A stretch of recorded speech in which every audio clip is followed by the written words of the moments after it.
The hearing will come to order. Good afternoon, everyone, and welcome to the first fiscal year 2022 budget hearing for the Transportation HUD Subcommittee, the THUD Subcommittee. As this hearing is fully virtual, we need to add a few housekeeping items before we begin. For today's meeting, the chair or staff designated by the chair may mute participants' microphones when they are not under recognition for the purpose of eliminating inadvertent background noise. Members are responsible for muting and unmuting themselves. If I notice that you have not unmuted yourself, I'll ask you if you would like the staff to unmute you. If you indicate approval by nodding, staff will unmute your microphone. I remind all members and witnesses that the 5-minute clock still applies. If there's a technology issue, we will move to the next member and resolve the issue, and then you will retain the balance of your time. You'll notice a clock on the screen that will show how much time is remaining. At 1 minute remaining, the clock will turn yellow. At 30 seconds remaining, I will gently tap the gavel to remind members that the time is almost expired. And at that point, I'll allow you to finish your sentence, but we will then quickly recognize the next member. In terms of the speaking order, we'll begin with the chair and ranking member. Then members will be recognized in order of seniority, alternating sides.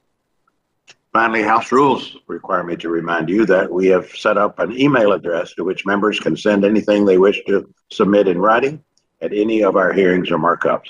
The email address has been provided in advance to your staff.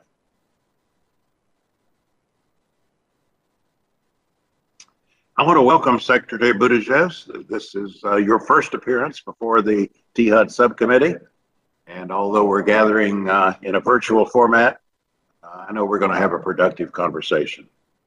As a reminder to all members, please mute your mics when you're not speaking and ensure that your video remains on so we're aware of your presence and can recognize you. Mr. Secretary, you and I've had the pleasure of speaking a couple of times since your confirmation about our shared vision for moving America's transportation infrastructure forward in an energetic and equitable way. I look forward to continue this dialogue today with all of our members as we officially begin our work on the fiscal 2022 budget. We have a lot to cover today, and the administration has given us a lot to cover. Between the American Jobs Plan, the massive recovery bill, and the 2022 budget just released, which of course includes the proposals for the THUD Subcommittee. President Biden's American Jobs Plan would expand opportunity through investments in broadband, affordable housing, school construction, clean energy, childcare, and of course, transportation. The plan includes $621 billion for the nation's transportation systems, funding that is urgently needed to address our crumbling and aging infrastructure, roads, bridges, airports, seaports, rail, public transit, and to make these systems more resilient. The proposal will modernize and improve our nation's transportation networks, will increase safety, and will reduce emissions that contribute to climate change.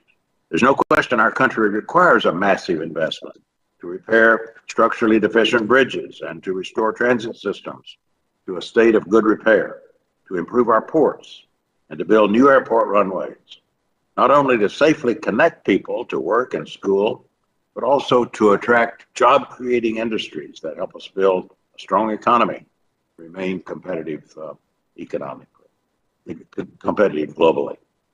The American Society of Civil Engineers grades America's infrastructure overall as a C-, with the aviation and roads and transit coming in around the D level. Those aren't grades our parents would have let us bring home without severe consequences. The American Society of Civil Engineers also estimates that we need to invest $2.59 trillion over 10 years just to bring infrastructure up to good condition. The American Jobs Plan, combined with the President's budget request, would move us substantially toward that investment. We must also make forward-looking investments in new service across all modes, expanding intercity passenger rail, for example, transit service, airport capacity, while also increasing options for cyclists and pedestrians, with a renewed focus on safety, on environmental sustainability, and resiliency in the face of a changing climate. Equally important is the administration's commitment to equity. A few weeks ago, this subcommittee held our first hearing of the season, and we focused it on equity, on creating more equitable communities through transportation and housing policies. We explored some of the disparate impacts that the federal government has made by running interstate highways through historically black neighborhoods under the guise of urban renewal. Hopefully, we now recognize an obligation to avoid such impacts and also to right these historic wrongs to the extent we can do so. I'm pleased that both the American Jobs Plan and the fiscal 22 budget request target investments to communities of color, to rural communities, and to Native Americans. They aim to increase transportation options for underserved communities. And after 4 years of denial by the previous administration, it's refreshing to once again see a focus on our future with efforts to mitigate climate change and to put America on a path toward environmental sustainability. This includes hastening our transition to electric vehicles, buses, and trains, building or rebuilding infrastructure so as to reduce or withstand the impacts of climate change, and protecting and restoring our natural environment. The same is true in the area of safety, with robust investments to improve road safety for drivers, cyclists, and pedestrians, to further the progress we've made on rail safety, and to ensure the safety of our aircraft and our airways going forward. The 2022 budget request will make strides toward reducing single occupancy vehicle trips, traffic congestion, and harmful emissions by investing $2.7 billion in Amtrak, another $625 million in a new passenger rail grant program, $2.5 billion for the Capital Investment Grants program in transit, and $250 million for new low or no emission budgets. These are all substantial increases above fiscal 2021.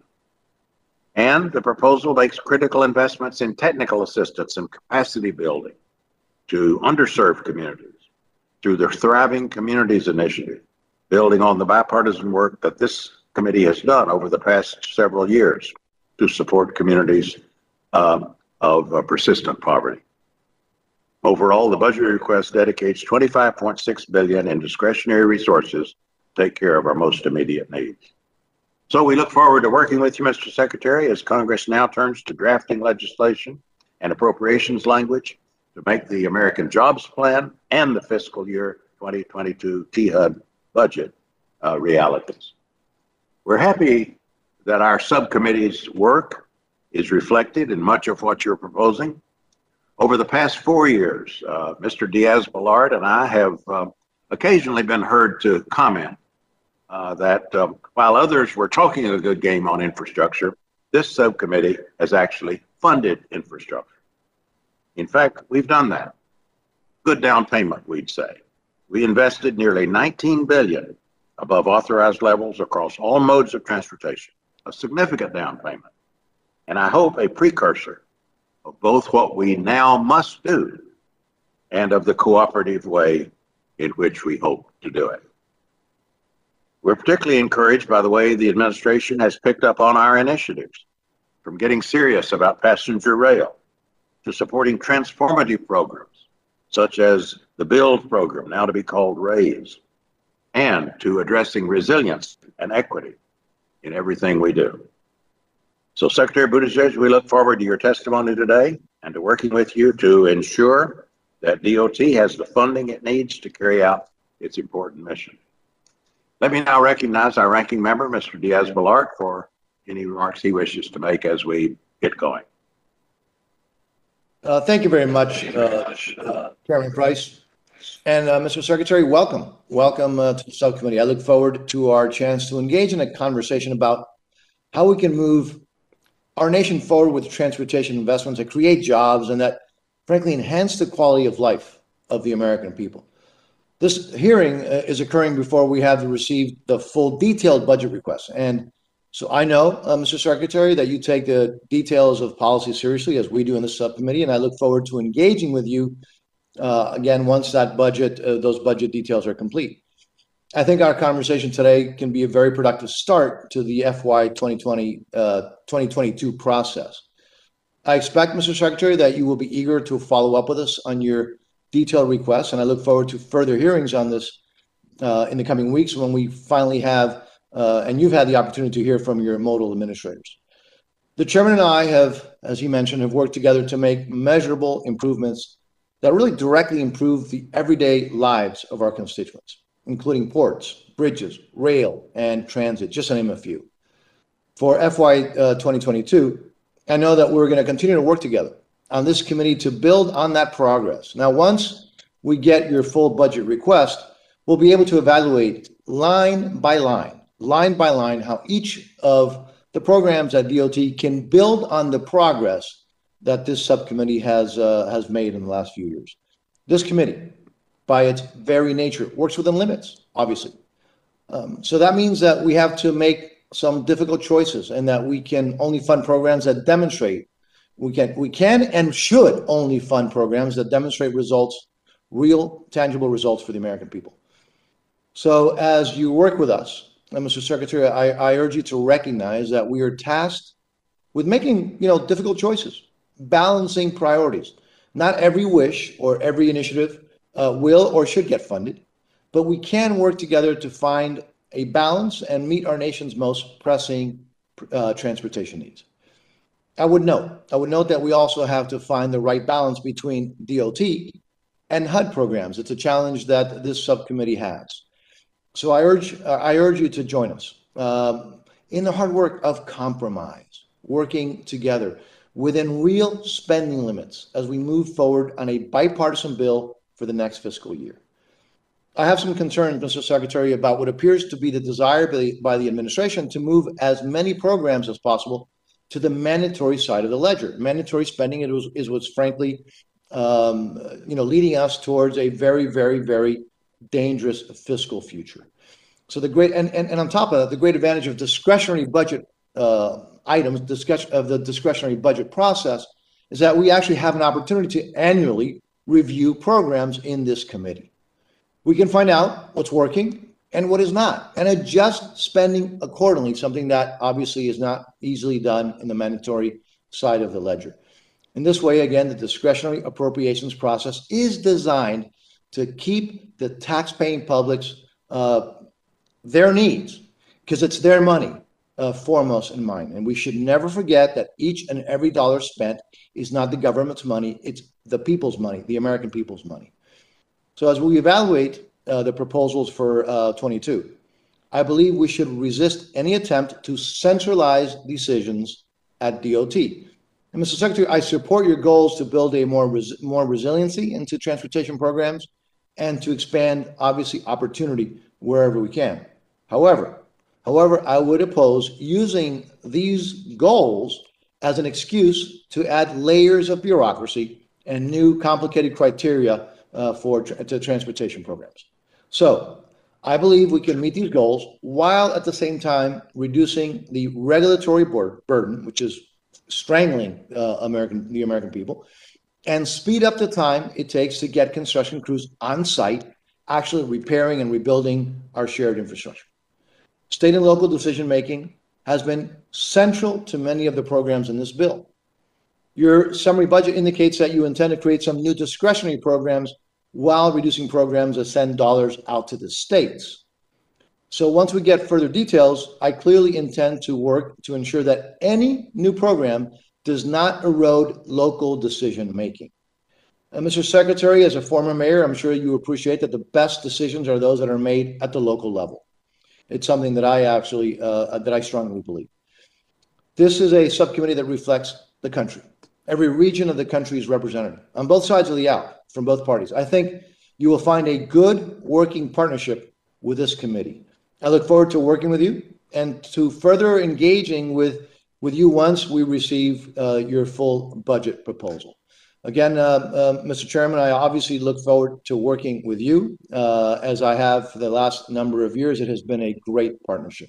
Thank you, Mr. Chairman, and with that, I yield back. Thank you very much, Mr. Diaz-Balart. I too look forward to our continued cooperation. Now, we're happy to have with us the chair of our full Appropriations Committee, Rosa DeLauro, and I'd like to recognize her for any statement she'd like to make. I want to say thank you to the chairman and the ranking member and to the secretary. I've just been called to the floor to deal with the Paycheck Fairness Bill. I will get back as quickly as I can. So please proceed, and I'm grateful, and I do want to have an opportunity to, just with a brief statement. So thank you. Thanks very, very much. I'll be back. Thank you, Madam Chair. We will recognize you whenever you reappear. Be happy to do that. Now let me recognize our ranking member of the full committee, Ms. Granger. Thank you very much, Chairman Price, for holding this hearing today. I first want to welcome the Secretary for his first hearing with our committee. Mr. Secretary, I know you come to Washington with the perspective of a former mayor. You said that there are no Democrat or Republican potholes. I love that statement. And as a former mayor myself, I completely agree with you on that point. You reached out to me early on, and I look forward to continuing our conversation as we work together to address our nation's transportation infrastructure needs. This is an area where we in Congress have historically worked together to find common ground so that we can make investments to improve the lives of all Americans. You'll find that this committee works in a bipartisan way to find practical solutions, and I hope that this approach will continue to guide our work for fiscal year 2022. I have some concern about the $2 trillion proposal that the administration has rolled out and framed as infrastructure, with less than 1/4 of the administration's proposal being for transportation infrastructure. Unfortunately, there are pieces of this proposal that appear to indicate a desire to fundamentally change our country in ways that could divide us, not unite us. This could cause us to lose focus and fail to find practical solutions to repair for our roads, our bridges, our airports, and our rail system. The only way to find consensus on transportation infrastructure investments is going to be through a process that invites input from all members working through the committees of jurisdiction, both authorizers and appropriators. Finally, I'd like to emphasize how important the energy structure is. I believe that efficient energy transportation systems are key to maintaining American energy independence and good paying jobs in every region of our nation. I expect to share this understanding from your time in public service in Indiana. Thank you, Mr. Secretary, for appearing before us today. I look forward to continuing our conversation in the months and years ahead, and I yield back. Thank you, Ms. Granger. All right, Mr. Secretary, I think we're ready to proceed with the questions, and I will ask the first one. You're certainly on center stage these days by virtue of the administration's emphasis on infrastructure. You're the point man on infrastructure. And I've heard you in several contexts speak about this, so perhaps the first thing I should ask you is, why are you talking so much about the Whigs and internal improvements and Henry Clay and the Erie Canal and the Transcontinental Railroad? Maybe you can tell us about that. Now, we are having, of course, a discussion in current history, and it involves three parallel tracks, no pun intended, three parallel tracks. 2022 appropriations, our immediate topic, but also clearly the jobs bill and a pending FAST Act reauthorization as well. A lot going on. We all know that all three of these are vitally important, but you'll forgive us for thinking that the fiscal 2022 appropriations bill is of particular importance. It is a must-pass piece of legislation. It will pass. And as I said earlier, the down payments that we have made earlier in the down payments we made earlier through the subcommittee have in many ways created the template for our path forward. Mr. Secretary, I'm just realizing that I didn't give you a chance to make an opening statement. I will I will come back to this, but excuse me for that. We want to hear from you, and then we will then turn to our questions. Please proceed.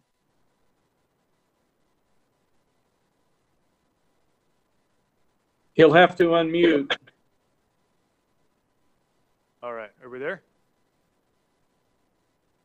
Hopefully you're able to hear me, and thank you, Chairman. I hope that my statement will be at least partly responsive to the questions and proceeding. But Chairman Price, thank you very much. Ranking Member Diaz-Balart, Ranking Member Granger, and if you're Chair DeLauro as well, and to all of the members of the subcommittee, I want to start by thanking you for the opportunity to join you today, and for this subcommittee's strong support of the Department of Transportation in its vital mission. We find ourselves at a moment of enormous challenge as well as tremendous opportunity. In this context, Congress passed the American Rescue Plan, which is already helping to defeat the pandemic and get people back on their feet. But we still have much more work to do if America is going to win the future. I'd like to start by discussing our fiscal year 22 budget request, which funds vital priorities for the coming year, and then turn to the American Jobs Plan, which is a generational investment in American competitiveness. The President's 2022 budget requests $25.6 billion in discretionary funding for the department. As you well know, this amount represents only about 30% of the agency's total resources. The planned mandatory spending will be released with the full budget in the coming months. For now, let me share some highlights of this initial discretionary request consistent with our priorities: safety, equity, addressing climate change, transformational investment, and economic strength. The Capital Investment Program has become increasingly popular throughout the country, supporting communities of all sizes as they work to build transit networks. Our discretionary request includes $2.5 billion for capital investment grants. $2.7 billion is requested for Amtrak, as well as $625 million to help modernize passenger rail service and expand existing rail corridors. The President's budget continues the successful and oversubscribed Build Competitive Grant Program, with $1 billion requested for these innovative projects. Just recently, we made the FY 2021 funding available, renaming the program as Rebuilding American Infrastructure with Sustainability and Equity, or RAISE, to reflect our current priorities. Finally, $110 million is requested for a new Thriving Communities program to help eliminate transportation barriers and increase access to jobs, businesses, and schools. This budget request supports needed and important investments, and it aligns with our longer-term goals. But it is only part of our administration's vision for this moment. If America simply returns to where we were before the pandemic, we will not win the future. Even before COVID, our infrastructure had fallen to 13th globally, with a $1 trillion backlog of needed repairs. Nor is our current transportation sector built for the realities of the climate crisis. Building back better means restoring and improving the foundation that enables Americans to thrive, our American infrastructure. 2 weeks ago in Pittsburgh, President Biden laid out his vision for a once-in-a-century investment. The American Jobs Plan would provide a more than $2.25 trillion investment in American infrastructure, including $621 billion for transportation and resilience.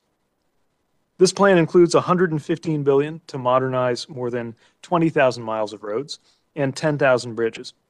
It will double federal funding for public transit to provide affordable transportation options for more communities and reduce congestion and pollution for everyone. It includes $25 billion to improve aviation, $17 billion for ports and waterways, and $20 billion for road safety. It proposes $80 billion to address critical backlogs in rail and to expand world-class passenger rail services, including high-speed rail. Includes $174 billion to help spark the electric vehicle revolution, building a network of 500,000 charging stations, providing rebates to make electric vehicles affordable for more Americans, and accelerating the conversion of our transportation system towards zero emissions. We'll rebuild our infrastructure in a way that's not only more resilient, but actually helps fight climate change. And 40% of the benefits of those climate and clean infrastructure investments will flow to communities that have been overburdened and underserved. Now is the time to finally address major inequities with $20 billion to reconnect neighborhoods cut off by past transportation decisions and to increase access and equity in projects going forward. The American Jobs Plan will modernize how we travel, how we move goods, and how we live. It will make transformative investments, turning shovel-worthy ideas into shovel-ready projects and seeing them to completion. It will support millions of new, good jobs, the majority of which will be available to Americans without a college degree. America has delivered big infrastructure visions before, building the Erie Canal, the Transcontinental Railroad, the interstate highway system. Those projects shaped our country, succeeding partly because each of them challenged America to expand its concept of infrastructure and deliver a better future. Now it's our turn to build a safer, fairer, more prosperous America. If we meet this moment together, I believe we will one day look back with great pride on the decisions made in this critical season in the life of our country. So thank you again for the opportunity to appear today. I'm happy to answer questions and very much looking forward to working with you. Thank you, Mr. Secretary. We appreciate that statement, and your full written testimony will be included in the record. We now will proceed, although I jumped the gun a bit, we will now proceed for the standard 5-minute rounds of questions, recognizing members present in order of seniority, alternating between the majority and the minority. We ask members to please be mindful of the time and allow the Secretary time to answer the questions within your allotted five-minute period. And now I'll pick up where I left off. I was so eager to ask my question, sorry, I jumped the gun. I see you did get in, as predicted, though. You got in the Erie Canal and the Transcontinental Railroad, so you're living up to that billing. And as I was saying, we now have you as the point man on infrastructure with these 3 parallel efforts underway: the FAST Act reauthorization, of course, the major jobs infrastructure initiative, and our fiscal 2022 appropriations bill, which is the precise subject of our hearing today, in which we put particular importance because we know that it must pass, it will pass. It's important what's in this bill, and this bill has also laid down the template for much of what you've proposed and are hoping to achieve going forward. So let me now ask you to comment on the relationship, the complementarity, if you will, between the administration's major infrastructure initiative, the American Jobs Plan, and your 2022 budget request. How do these fit together? And I'd welcome your reflections. You know, this has already occasioned a good deal of debate, some controversy. How are we going to overcome the divisions and the difficulties we've had in the past, especially with regard to financing these measures? How are we going to make sure stakeholders across the country are aware of the stakes and mobilize the country? You clearly have that underway. How broadly should we conceive of the concept of infrastructure, and what are the interrelationships among the different aspects of infrastructure? I'd like to give you a chance to frame this hearing by remarking on any and all of these topics. How do the elements of the administration's plan fit together?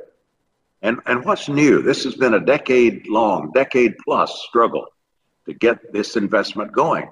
What is new now, or new and hopeful, and especially, why is this the moment, in other words, for us to take this initiative? Well, thank you for that framing question, Chairman. And I would begin by saying that I recognize that this is not the first time, certainly not even the first time in recent memory, that a new administration has arrived with high expectations and high hopes with regard to infrastructure. The reason, to your question, that I think this is the moment is that there is an alignment of several factors all at once. First of all, of course, a demonstrated need. We've had a demonstrated need for some time, but it has mounted to a level that can't continue without being addressed. Secondly, there's widespread bipartisan support and interest. Of course, differences in approach, but a clear sense as I speak to members and stakeholders across the country and across both sides of the aisle to get something done.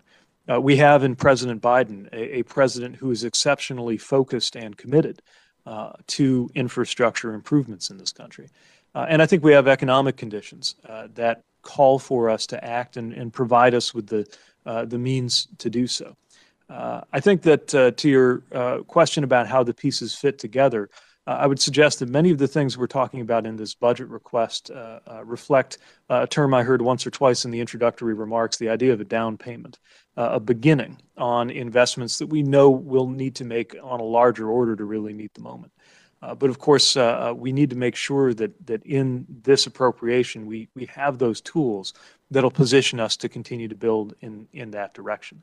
Sometimes you'll see the introduction of programs that we think will grow and will deserve to grow, something like the Thriving Communities initiative that specifically addresses those questions of equity. Other times we see machinery or programming that we've relied on for a long time, like the RAISE grants, formerly known as BUILD, formerly known as Tiger, and so on, that provide a well-known and trusted and proven framework for getting resources out to communities, based on what the communities say they need most. All of these things I think fit together at a moment that calls for us to have more ambition than ever. And the reason I put this in historical perspective is that this really does feel like we're in one of those moments that historians will write about one day, just as today's historians remark on the impact of the Transcontinental Railroad, the Erie Canal, and so on. Thank you, Mr. Secretary. Mr. Diaz-Balart.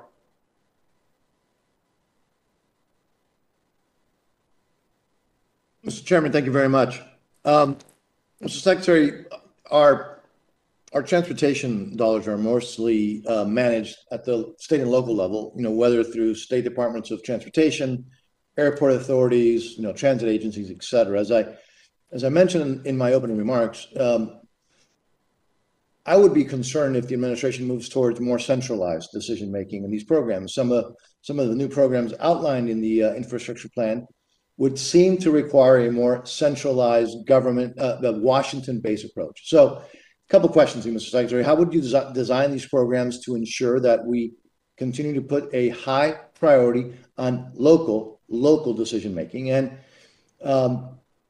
could I get a commitment, for example, from you that decisions on discretionary programs will be made in an absolutely open and transparent process? What I'm thinking about that is not just saying that it's open, but things like meetings that would be open to the public. The meetings where the discussion is being made is to looking at the applicants, the publication of applications, and DOT's evaluation, all of that being done publicly, openly to the press, openly to the public. Really any idea that would open up the process to more accountability, because we all know, regardless of what the administration is, there's a tendency to, again, make decisions that are not always based on facts and transparency. So again, will you commit to looking at serious ways to make this as open and transparent as possible? The administration has said it's going to be the most transparent, open administration, but as of now, we haven't seen that. But I'm hoping that you would change that. So if you give me some specifics as to what you're looking at. Well, thank you. And I share that interest in making sure that our programming is well understood and that it's delivered in an accountable and in a transparent fashion. And I would welcome ideas on how to make sure that we can do that responsibly. And part of that, I think, goes to the kind of information and feedback that goes, especially to communities that may come to the table more than once. Maybe an application isn't successful the first time around, but it can be refined. And if a community doesn't know what went into that decision, then they're left in the dark about how to be more competitive the next time around. And I think we could do a lot of good work in that regard. As to your former part of your question, you're right to note that as a mayor, I'm a big believer in local decision making. And I guess philosophically, I would say that the solutions and the answers and the decisions don't all have to come from Washington, and often shouldn't, but more of the resources should. And that's the philosophy that'll guide our work here. I think often the specific program design and the best ideas, of course, emerge from the communities themselves. And at the other end, I think there are the broadest strokes of congressional intent.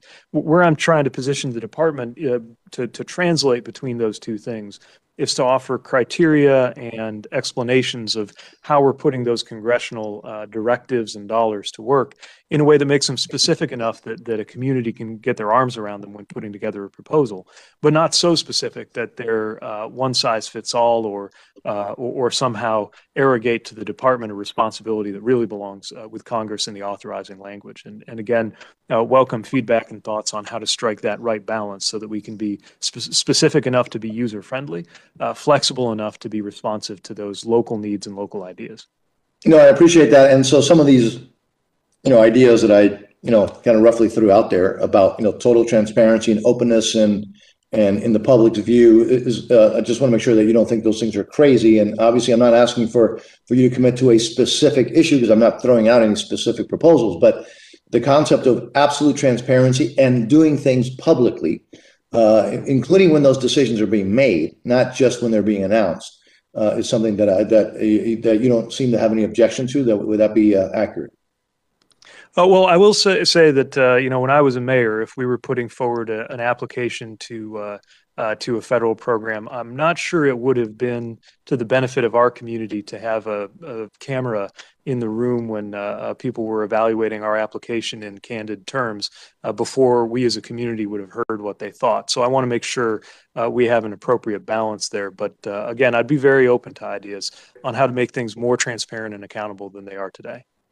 And I don't have a lot of time, Mr. Secretary, left, but also would you commit on we talked a lot about equity, but also equitable regional distribution of resources, in particular in rural or economically disadvantaged areas? Is that something that we would hope to see from your leadership? Yes, I welcome that imperative to make sure that regionally we're looking after areas that have not felt that they have gotten or indeed have not gotten the support that they need from here in Washington.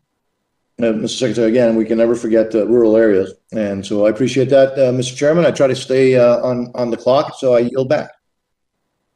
Thank you. So we see our full committee chair is back. Mr. Lauro, if you have some combination of an opening statement and a question, we'll recognize you for however you want to use time. And we do have, let me, before you start, let me just note that we do have a vote going on the House floor. I'm situated here just off the floor myself. My intention is to keep the hearing going through all these multiple votes that are coming up. And so we will try to, if people will just come in and out, vote as quickly as you can. We will not miss a beat, I hope. Madam Chair. Thank you. Thank you so much. And I appreciate your accommodating me here. I just want to say thank you to you, Chairman Price, and to the Ranking Member Diaz-Balart. And in fact, this subcommittee has in the past been a prime mover in the whole area of transportation, but infrastructure writ large in the House. And welcome, Secretary Buttigieg. It's wonderful to have you here today. And I just feel so much that we finally have a partner in the White House. After years of failed infrastructure weeks, we are now looking at serious investments in our nation's infrastructure and dealing with the good, well-paying jobs that cannot be outsourced. I'll just say one word, and the chairman knows about the city of New Haven, Connecticut, having resided there for a while. But that's where I grew up, and it is the Northeast Corridor, and I take the train twice a week coming back and forth to Washington. But it's that rail line, a portion of it was built more than 170 years ago, integral to our economy and our local transit system. And again, we have some of the oldest infrastructure in the nation in the state of Connecticut. And what we need to deal with is revitalization and repair. I just would mention this one other item because we spoke about this when we had a chance to have a conversation, and I spoke to you about an infrastructure bank and the opportunities that might afford us in terms of looking at robust investment in infrastructure. And Mr. Secretary, you spoke a moment ago about the Transcontinental Railroad, where Lincoln did that.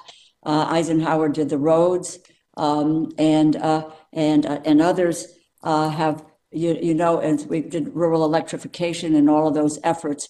So big concepts, which I hope that you are up to as well. I believe you are. My question is, how do we build on the American Jobs Plan and proposals like an infrastructure bank to help regions of the country address the state of good repair backlogs while also expanding passenger rail service? Well, thank you very much, Madam Chair. And I think that what you're describing is in keeping with America's tradition of always looking for newer, bigger, and original ways to deliver on our transportation needs. One thing I would note in particular is the role of financing that stands alongside the role of grant making as part of what we do here in the department. And I think we have something to build on in this regard with the Build America Bureau and what it does in terms of the TIFIA and RRIF programs, and also an area that I think maybe deserves more attention than it's got in terms of private activity bonds. And there's a cap on those, and they are we're quickly approaching that cap in terms of ability to use that program, which indicates to me that there could be more opportunity. We know that there is so much capital looking for places to go, looking for good returns, and mobilizing that kind of capital is an important part of what we can do alongside the more traditional forms of support for local and state visions and various departments that we're accustomed to running here at the department. And so I think we welcome the ongoing conversation about how to build on some of the tools that have been set up in the past and envision new ones so that we can really get the absolute maximum effect and the most bang for our proverbial buck. Mm-hmm. If I can, and now I will just conclude here, in the interest of time, is just to say that I think this concept would facilitate public-private partnerships, and we could look to innovative financing mechanisms. I got to run. In this regard. So that I think if the Europeans can do this, and they've done it to a fairly well, that is something that we can embark on. I know a number of states have been very successful at these efforts. And again, it's a concept I've been engaged in since 1994. I think it will be an economic driver. So I would just say, I don't know about a commitment, but if we could continue to engage in the concept of an infrastructure bank with this administration, I really would welcome the opportunity to work with you on that and looking at the financing mechanism. So thank you very much. And I yield back, Mr. Chairman. Thank you. Thank you.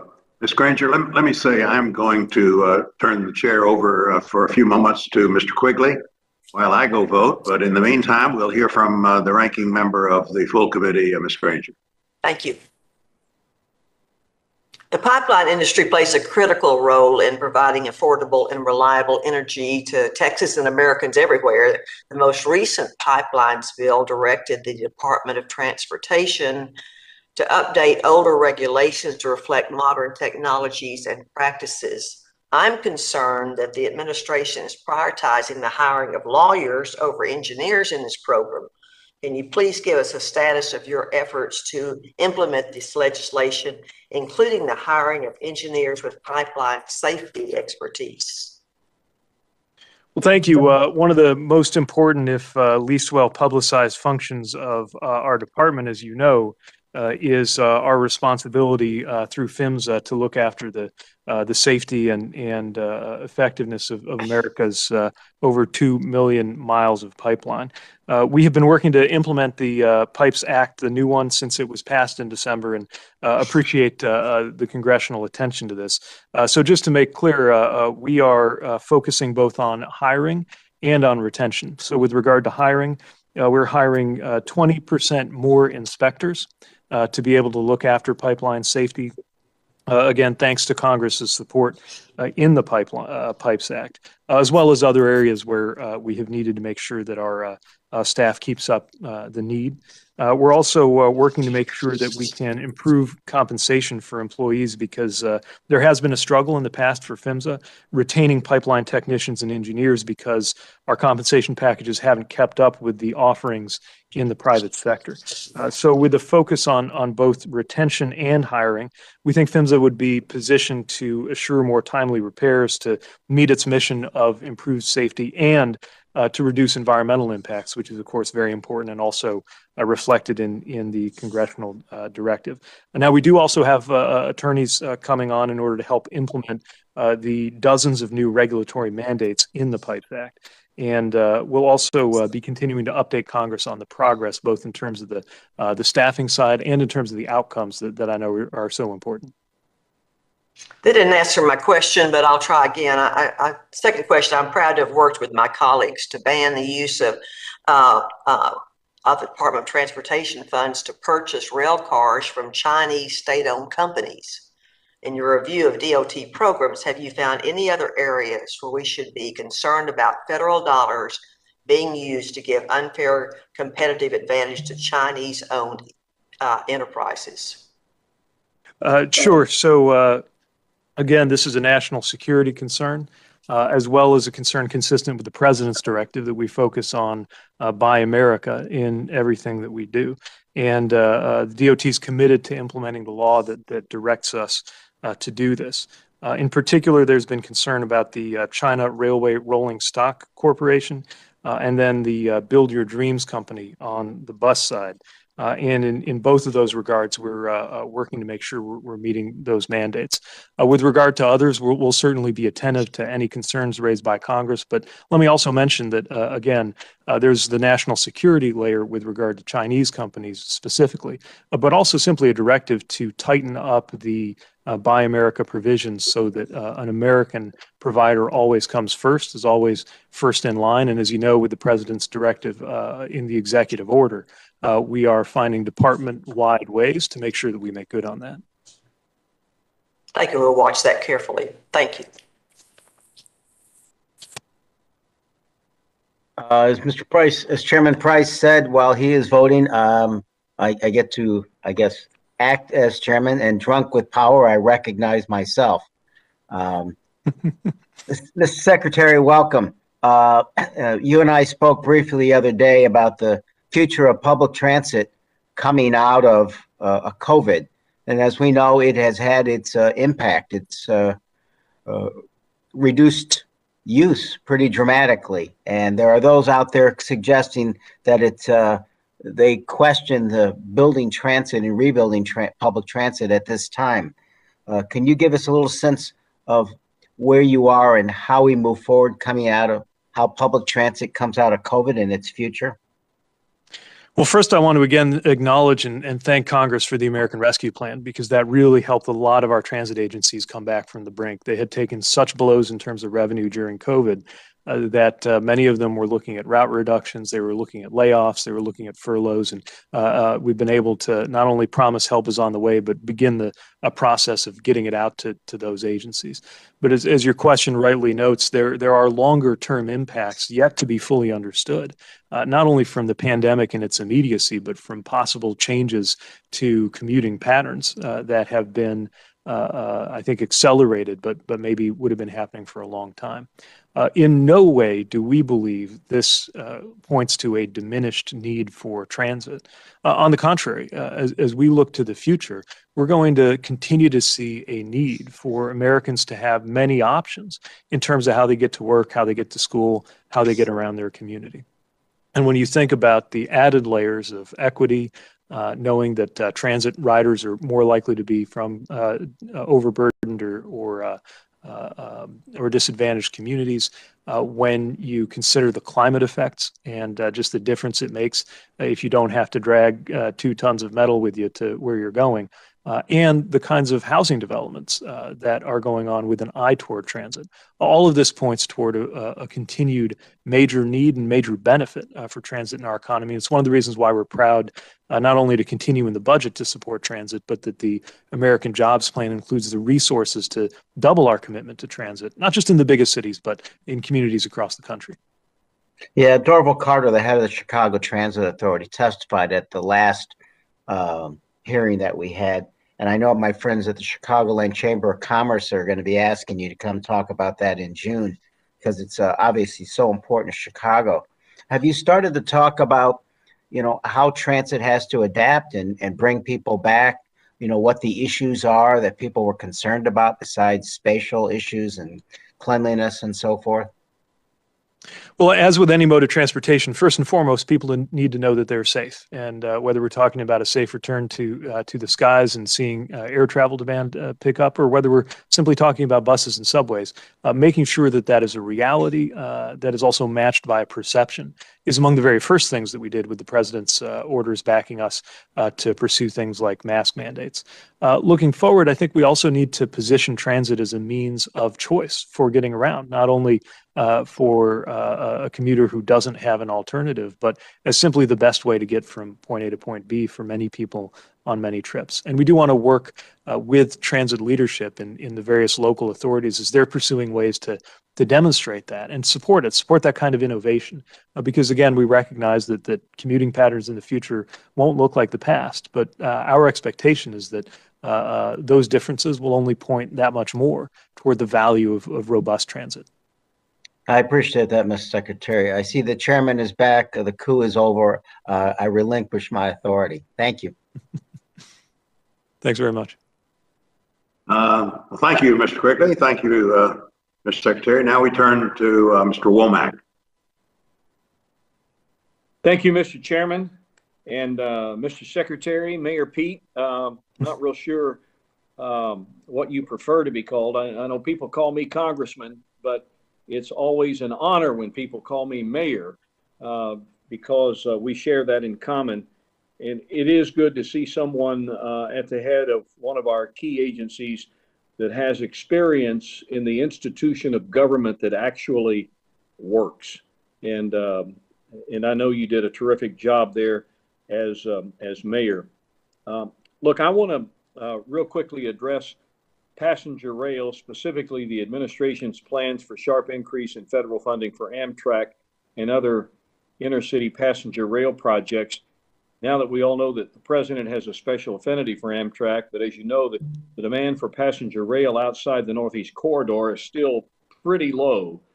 So how will the $82+ billion proposed in the infrastructure plan and the FY22 skinny budget for Amtrak, along with the additional $625 million in passenger rail grants, help Northwest Arkansans or Southeast Indianans or Kentuckians whose grandchildren and great-grandchildren will have to pay for this early 20th century project? So can you help me give me some context behind the benefits of this kind of expense for what I believe is certainly not a population that I represent?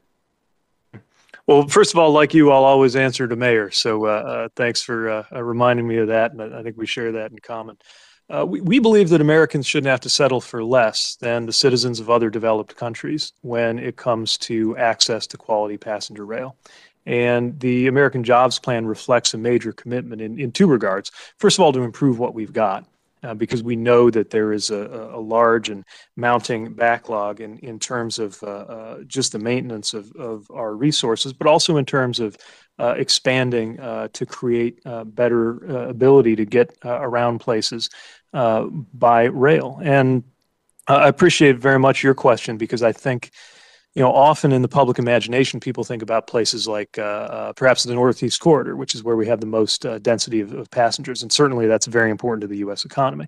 In fact, I would argue if you live in the middle of the country, you would feel the effects if there were a problem with the throughput of the Northeast Corridor just because of the national significance. But I also want to emphasize that the middle of the country where we come from is also poised to benefit from having a better rail because of the economic opportunity that it opens up. And when we make sure that passengers can get around, it makes sure it leads to different kinds of job opportunities available. And of course, when we're talking about rail writ large, we're also thinking about investments in freight, although I think your question is more specific to the passenger element. Certainly my part of Indiana exists largely economically, because of rail. And maybe will sound a little, I don't mean to sound nationalist, but the idea that a citizen in just about any country in the West, or a citizen for that matter of China, can enjoy a better standard of passenger rail than an American citizen in the 21st century just feels a little upside down for a country that's used to being first place and best in everything that we do. I've got one, in my last question, I've got one issue that's more specific to my district, and I realize this one drills down into the weeds just a little bit, but I want to get it on the record, and that is the hours of service, a potential for a permanent hours of service waiver for drivers hauling essential materials like ag commodities that's going to last until May 31st. But it's clear to me that drivers hauling ag commodities across the country are operating safely and providing a vital service with our food supply chain through the pandemic. And I think it's far past time to provide them with a certainty of a permanent exemption. And you might have, just in the remaining minute that I have, you may have some early thoughts on that, or you might want to take this one for the record. But this ag exemption for the hours of service regulation for our ag transporters is pretty important to my district, and I know some of the others that represent the flyover country of our nation.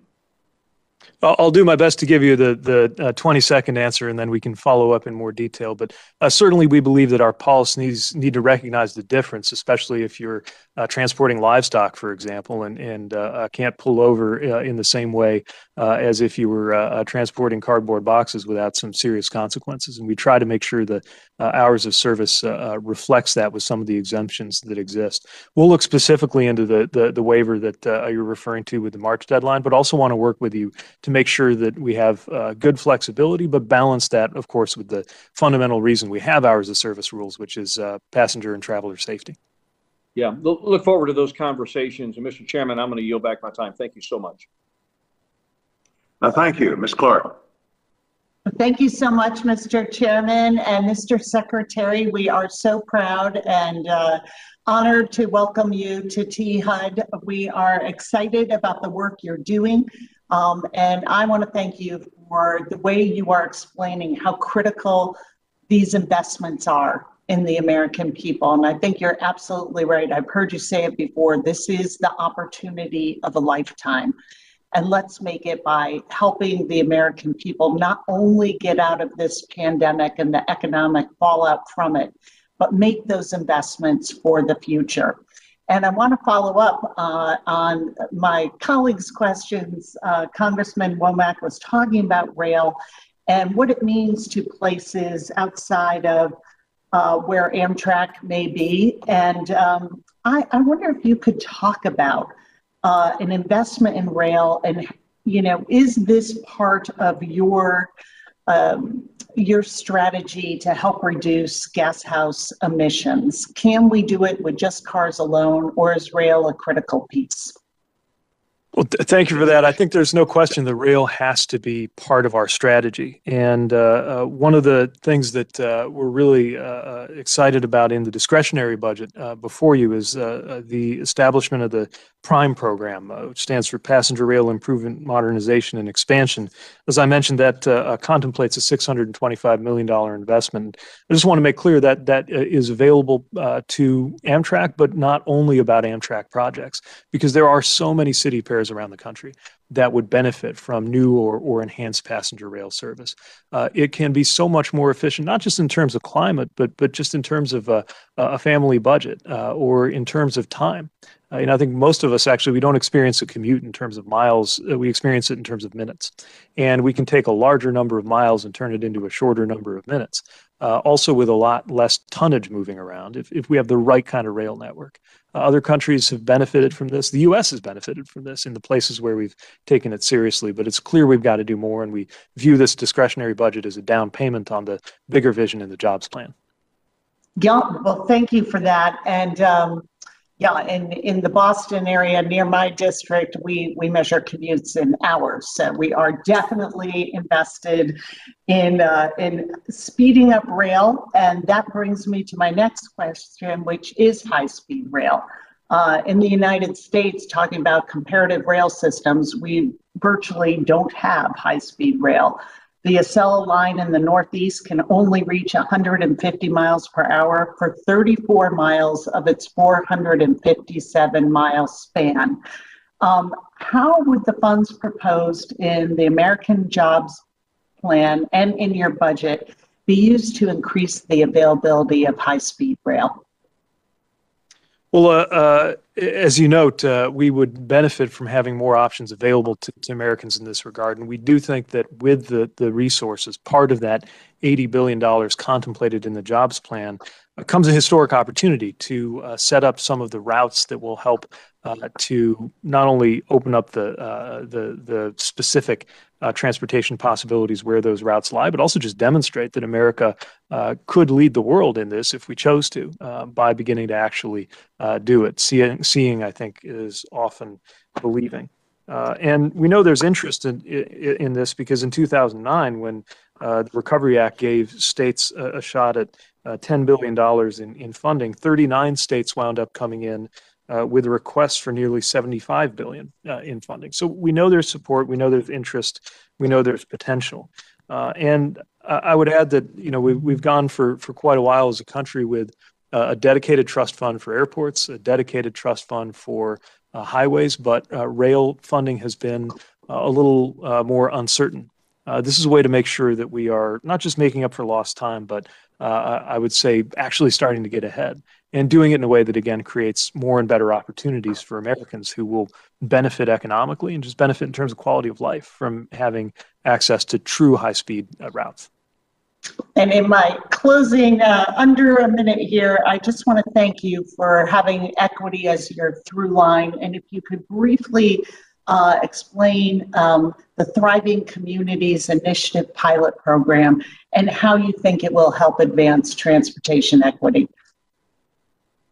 So the Thriving Communities Investment Program or Initiative is one that takes into account a past that is frankly troubled and troubling when it comes to the ways in which federal dollars sometimes actively harmed communities, typically minoritized communities, overburdened and excluded communities. For example, by running a highway through what might have previously been a thriving Black neighborhood, or establishing a highway as a kind of physical barrier to reinforce a pattern of segregation. And some of the consequences of decisions made decades ago are with us right now. And of course, when there are other policies, for example, if there's an inequitable hiring policy, it can be reversed a lot more easily than one that is physically built into or across a community. So the Thriving Communities Initiative is intended to address places where that has happened and use those funds to reconnect those who have been divided or isolated. And we think that that allows us to approach this in a way that really lifts up everyone while paying attention to those inequities that are unfortunately part of the legacy of U.S. transportation.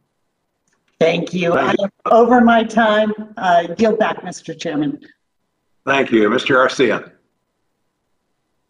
Thank you, Mr. Chairman, and thanks again for this very valuable committee hearing.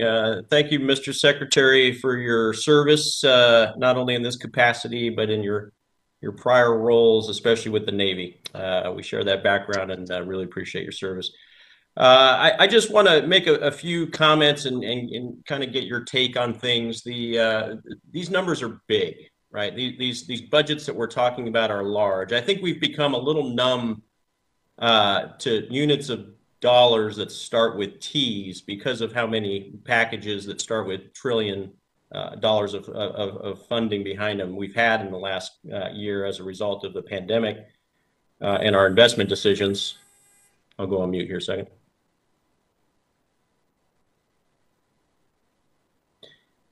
And I just want to make sure that while we're looking at not only this annual budget, but also the Jobs Act, that we're doing so still through a disciplined lens and a paradigm that treats every dollar as a precious asset. I want to associate myself with the comments made by Ranking Member Diaz-Balart in that regard. My hope is that, while we aspire to fund programs that create jobs, and that's the name of this larger package, that we're not only creating jobs, but we're also solving problems and bringing value to our communities relative to transportation. And I know a lot of what we've been saying here is consistent with that. But within that conversation, there's going to be programs that we should not be funding, right? There's programs that are either way behind schedule, that are hemorrhaging with massive overruns, that have little or no meaningful value to the transportation and infrastructure, to our grids, to decompressing traffic in our local areas. I come from California. I come from Southern California, where we have nightmare traffic. It's the blueprint for disaster on our freeways.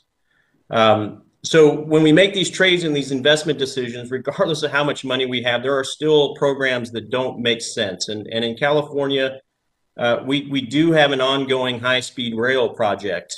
This project is now over a decade behind. It was supposed to be done by 2020. It's really just now beginning. It's way over budget. It was supposed to be $33 billion, and it's now looking to be about $100 billion, which is effectively about 20% of what the transportation elements of the Jobs Act will be, right? That's a lot of money. And it's still not a necessary means of transportation through California when we have alternative rail. We have Metro links rail that just needs to be expanded and improved upon. We have highways that need to be expanded and improved upon. And in this case, the name high-speed rail is not fitting. It's not high-speed in terms of programmatics or schedule or budget, and it's certainly not high-speed in terms of velocity down the rail. And similar to what Representative Clark mentioned, this is going to go fast for only short periods of time. So I guess what I'm asking then is the administration and your department looking at all of the things that we're looking to improve, but also objectively looking at things that don't deserve to be funded? And where is specifically the administration and the DOT relative to California's high-speed rail? Thank you for the question. It's very important for us that even or especially when you're talking about a big number, like some of the numbers involved in the jobs plan, that every penny of that is being well targeted, well used, and well accounted for. Now, with regard to the California high-speed rail project, as you likely know, some of that is subject to litigation that constrains what I can talk about on the spot. But I do want to acknowledge that there's a real desire to make sure that we have alternatives in this country in addition to being able to fortify what we've had. For example, you mentioned the issues of traffic that are endemic to Southern California, but a lot of other places too. And so when we have a highway spending pattern that maybe in the past assumed mistakenly that if you add a lane, that'll always lead to a reduction in congestion, we've learned that sometimes that's true, and sometimes the reverse is actually true. You just get more drivers. That we need to reassess everything we've done constantly, continually improve our work and continually challenge our old assumptions. But I would argue that making sure Americans have access to great rail, making sure, of course, that it's done well and effectively and efficiently, is part of the solution to things like highway conditions, where it turns out doubling the highway just means you double the traffic. And so having targeted smart solutions, I think, is the best way forward. And it goes to the ranking member's comments, too, about making sure that everything we do pays attention to what the local communities are asking for to begin with, because often they know best. Absolutely. Well said. I agree with that. I think the implementation and where the dollars go will be a testimony to that, hopefully. The improvement of our local Metro link stations and rail in the Southern California area, and investing in programs like what we call SCORE is hopefully the complementary rail answer to the highway improvements that we desperately need. I will go on the record as high-speed rail in California will not help our traffic problems, not in Southern California, Northern California, and certainly not in Central California. I yield back. Thank you, Mr. Secretary. Thank you. Ms. Watson-Coleman. Thank you, Mr. Chairman. Welcome, Secretary Buttigieg, and congratulations. I think that the president has made an amazingly great appointment in naming you to this title, to this position. I'm really pleased to hear the discussion about equity throughout all of your plans, the department's plans, the president's expectations on behalf of all of our communities. I think that there are a couple of areas, though, I'm concerned about just hearing more about. I mean, there's the benefit to the community in terms of the restructuring, greater access to jobs and transportation, et cetera. Certainly that's a factor. It's the jobs. I'm particularly concerned about local hiring and how we're going to ensure that that really is representative of who lives in those sort of workforce areas, and how are we going to deal with the project labor agreements and getting labor to bring in more minorities? What is the leverage that you think your department will have? And then the last part of that there is, what kind of mechanisms do you envision that will improve accountability, that what we say we're going to do is actually being done, and that we can measure it as we're going through in case we have to make adjustments. So if you could just speak to that sort of just broadly, because I know that we're going to have another chance to talk again. Thank you. I think this raises some very important questions about equity, because we've already talked about equity in terms of what kind of neighborhood sees an investment. But there's also equity in terms of who gets to do the work, who owns the companies, who is on the job sites. Do they look like the neighborhood they're serving? Do they look like the country whose taxpayers are funding that project? And too often the answer has been not really. And that's something that we take very seriously and view the volume of investment we're proposing as a real way to drive some of these improvements. I would point to the Justice 40 initiative, named that way because it's calling for 40% of many of these investments to go to communities that have been excluded or overburdened, as an example of the administration's commitment to this. And I can tell you, with interagency work and work in the Domestic Policy Council, a lot of data methodologies are being set up so that we can very specifically create a level of public accountability and redirect things if it feels like there's drift. Too often we hear that businesses owned by those who have been excluded just aren't there.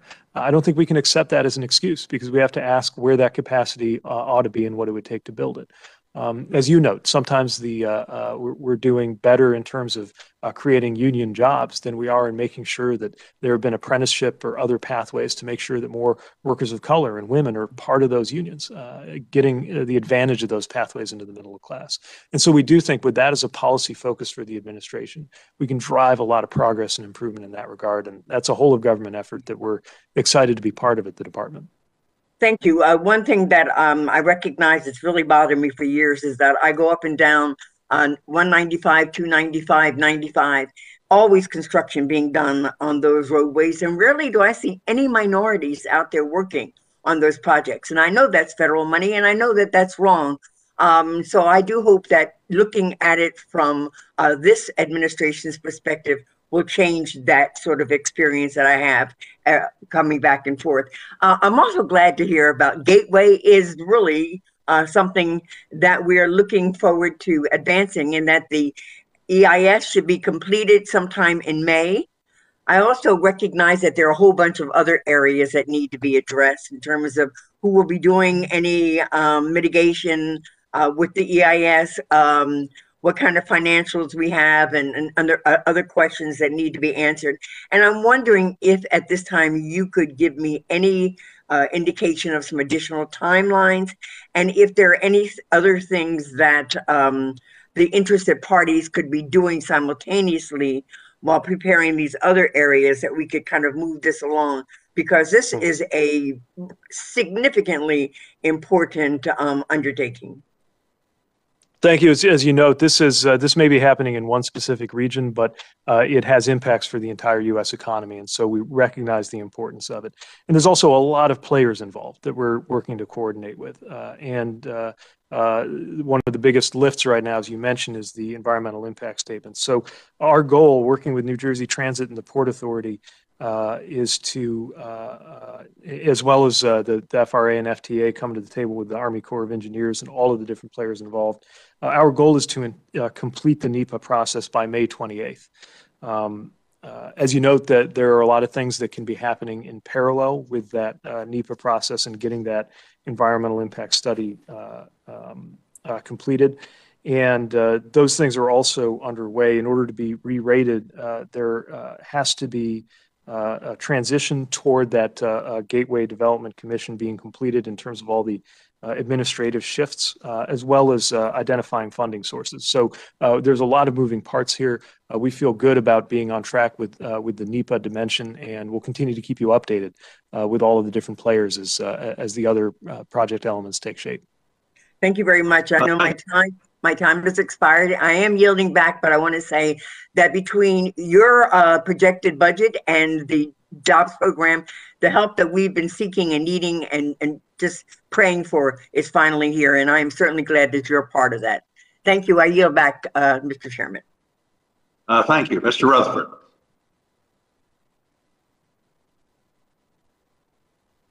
Thank you, Mr. Chairman. Mr. Secretary, thank you for being with us today. I look forward to working with you in the coming years here. As I mentioned the other day, Northeast Florida is a logistics hub of the southeastern seaboard with airports, rail, federal highways, a ferry, seaports, and a robust transit system. And as you can imagine, my district is very supportive of investments in infrastructure. And it's an area that I hope to work with you and the Biden administration on in the coming months. But I do have a couple concerns with the initial priorities of the president's infrastructure plan as it was unveiled this month. And that's on top of or other than the concerns of the pay for, for a $2.2 trillion plan. But one concern from the infrastructure plan in particular that I want to highlight is that $174 billion investment in electric vehicles. This is more than the plan invests in roads, bridges, or our transit systems that are so important. It's particularly concerning to me because while EVs are branded carbon-free or emission-free, that is simply not the case, and I think we all will agree on that. The electricity comes from somewhere, and that somewhere is predominantly power plants that are relying on fossil fuels, and not to mention the batteries and the toxic materials and chemicals that have to be sourced and manufactured overseas. So it's my hope that DOT, when considering emissions, will take into account the true full fuel cycle carbon emission of electric vehicles and the emissions generated from the power source to the vehicle, and not just the emissions. I am Congresswoman Bonnie Watson Coleman. Pardon me? Whoop, I'm sorry, we got a little, anyway, let's see, and not just measuring emissions that are coming out of the tailpipe. Of course, EVs, I don't think they even have a tailpipe. But looking at also including in that measurement the cost to recycle these batteries. So otherwise, I fear that the $174 billion that we're about to invest in what really are the Model A's, I think, of electric vehicles, we're going to invest that in our environment, our emissions, and our air quality could actually be worse off, not better.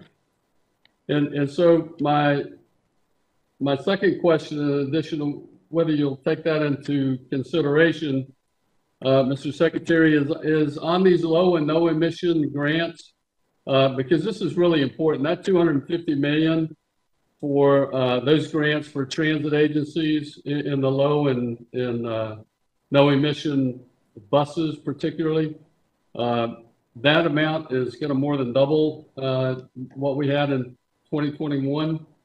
And under your leadership, does DOT plan to fulfill the intended mission of the low-no program and provide grants for low and no emission buses so that transit agencies can pursue the cleanest available vehicle that suits the needs of their fleet? Because I think that's an important comparison. Well, thank you. I think your question goes to an important example of how all of our infrastructure needs are connected. It's important, we believe, that we have more electric vehicle adoption. Otherwise, we have very little chance of meeting our climate goals before it's too late. But it's equally important that we have cleaner sources of electricity as we go. I'll try to be brief and approach your question through three lenses: public health, climate, and economic competitiveness. From a public health perspective, of course, tailpipe emissions are hugely significant because the harm that comes, again, disproportionately to communities of color, viewed in things like rates of asthma from people who are subject to particulate emissions, are obviously directly a function of tailpipe emissions. But I take your point that the carbon profile of driving isn't just about the tailpipe. It's about the power that goes into the vehicle too. And we do want to be conscious of that. Although I would suggest that unlike the carbon profile of driving a diesel or gasoline vehicle, it stands only to get better each passing year as our generation sources get greener. And then lastly, I would say this is also about our economic competitiveness, knowing that electric vehicles are certainly the direction that the world is going in, but it's not yet a settled question whether those will be vehicles made by American workers in American factories or in another country. And this is part of the president's vision for jumpstarting that. I would offer a friendly suggestion if you view these vehicles as comparable to a Model A, that you might enjoy joining me to test drive one of them, because some of what I'm seeing coming out of America's car companies are I don't usually covet cars, but they're pretty slick. Yeah, I'll have to take you up on it, Mr. Secretary. Thank you very much. I see my time has expired, Mr. Chairman. I yield back. Thank you. Mr. Aguilar. Thank you, Mr. Chairman. I just want to make sure that the committee is responsible for the insurance for the Transportation Secretary and Sheriff Rutherford out on the streets in these vehicles. Mr. Secretary, I was pleased to see a reference to the second Great Rail Revolution in OMB's initial overview of the President's budget for FY22. I'm proud that my district is home to an innovative transportation solution that embodies this rail revolution. San Bernardino County Transportation Authority, our local transportation planning agency, is pioneering what will be the first zero-emission, self-powered passenger train in North America through the Redlands Passenger Rail Project. Rather than having to construct cost-prohibitive new alignments, the train can operate on existing rail infrastructure, allowing it to immediately make an impact on passenger rail efficiency and effectiveness, and enable the delivery of the zero-emission passenger rail to scores of underserved communities throughout our region.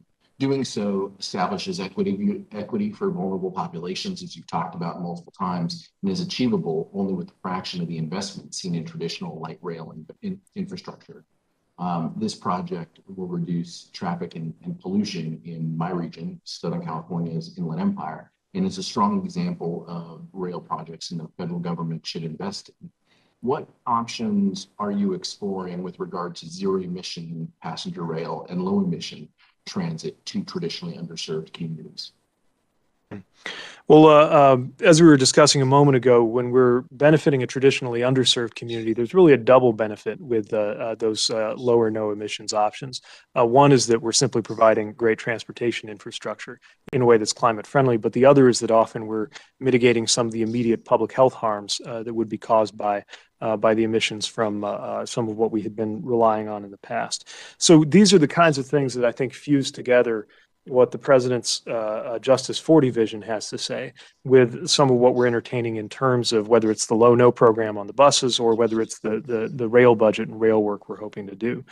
So when we're talking about the prime program that we're hoping will be approved, that we're proposing as part of the discretionary budget, or whether we're talking about the broader vision for the $80 billion in the American Jobs Plan. We think that these are things that should be done in a way that consider those climate and public health benefits when we can do something about the emissions too. And as you mentioned, this is not always about new tracks. Sometimes it's about optimizing routes that we already have. And I think that's something that's contemplated in the CRISI program, which is rightly very popular, but also something that can be contemplated in what we're setting up that's new. And then on the transit side, we do think that continuing support for those low and no emission grants will allow us to create those kinds of options for more communities too. So there's a lot of exciting things that are possible. We hope too that they're increasingly made, designed, and built in America. And it's an example of how transportation, job creation, climate, and equity can all fit together in a place like your district. Thanks, Mr. Secretary. I'm sure that we're going to get you an invite to come see this line with us, just like everyone else extending invitations. Our region is also, and I know you've heard this term, Mr. Secretary, and many counties within California are self-help counties. Is federal investment in transportation has decreased, these counties, including my own, residents, Democrats and Republicans in wide majorities have stepped up to fund transportation and infrastructure projects through our local county transportation and sales tax measures. These projects have improved California freeways, improved pedestrian walkways, bike lanes, reduced traffic congestion, improved air quality. Currently, 88% of Californians live in and benefit from transportation and infrastructure projects in these self-help regions. What can the federal government do, or I guess as the federal government is reinvesting in transportation and critical infrastructure projects, how can we make sure that those communities that have skin in the game, that are putting their resources on the table, are rewarded for taking that step, by increasing their local share for national projects? Well, that's right. There are many communities that have already stepped up, made decisions, sometimes tough decisions, to raise revenue locally to improve their transportation assets. And we want to make sure that we're encouraging and supporting that. It's why we're making sure that we have reasonable share agreements so that a federal dollar can help be a multiplier effect on a local dollar, which creates that much more benefit to making that tough decision locally. We're also trying to make sure that our, not just our grant programs, but when you look at the Build America Bureau, for example, and some of the financing that goes on, that can be part of an overall funding stack to get something big done. So we definitely want to make sure that our policies show regard for those communities or even states that have made those choices. Of course, the other thing I believe we ought to do is follow their example. If communities, counties, districts have been willing to raise revenue and use it to improve infrastructure, we here in Washington shouldn't be afraid to find a way to do the same at the federal level.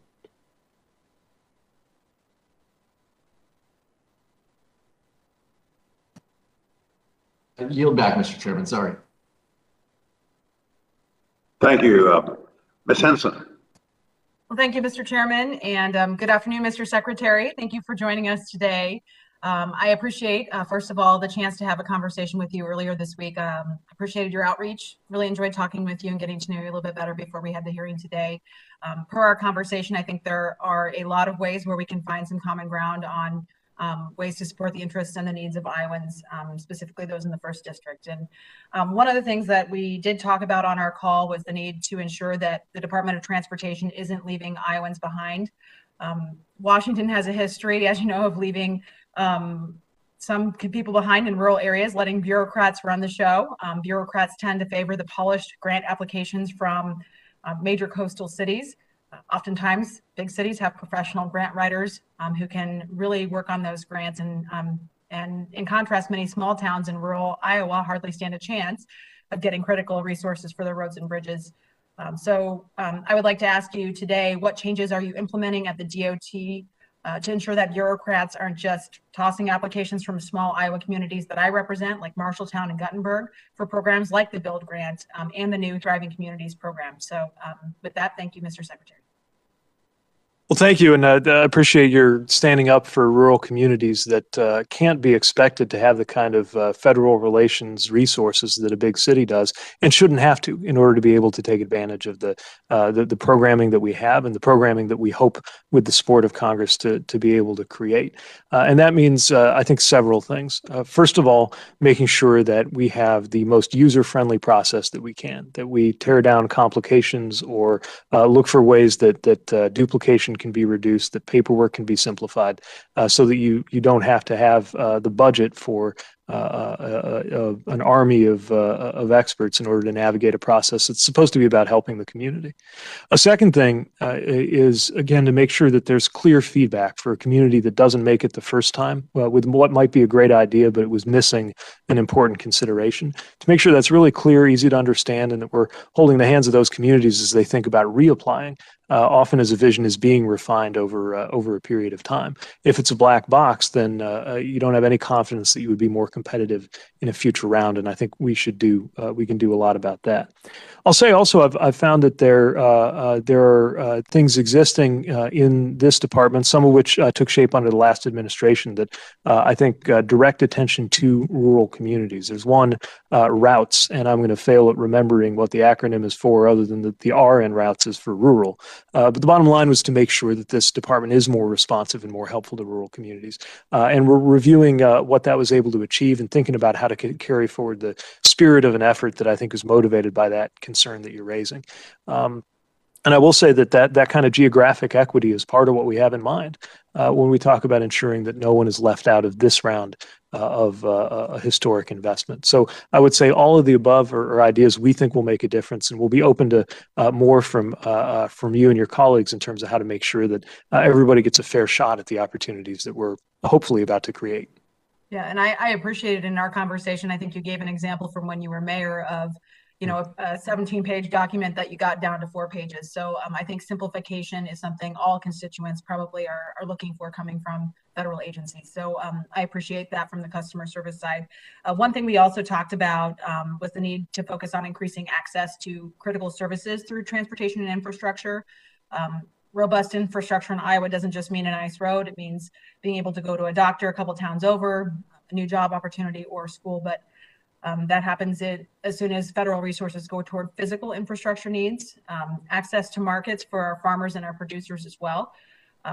Iowa's farmers are feeding and fueling the world, as you know from your time visiting our state. So what are you doing to ensure that the president's next spending package is focused on physical infrastructure so Iowans can get their crops to market?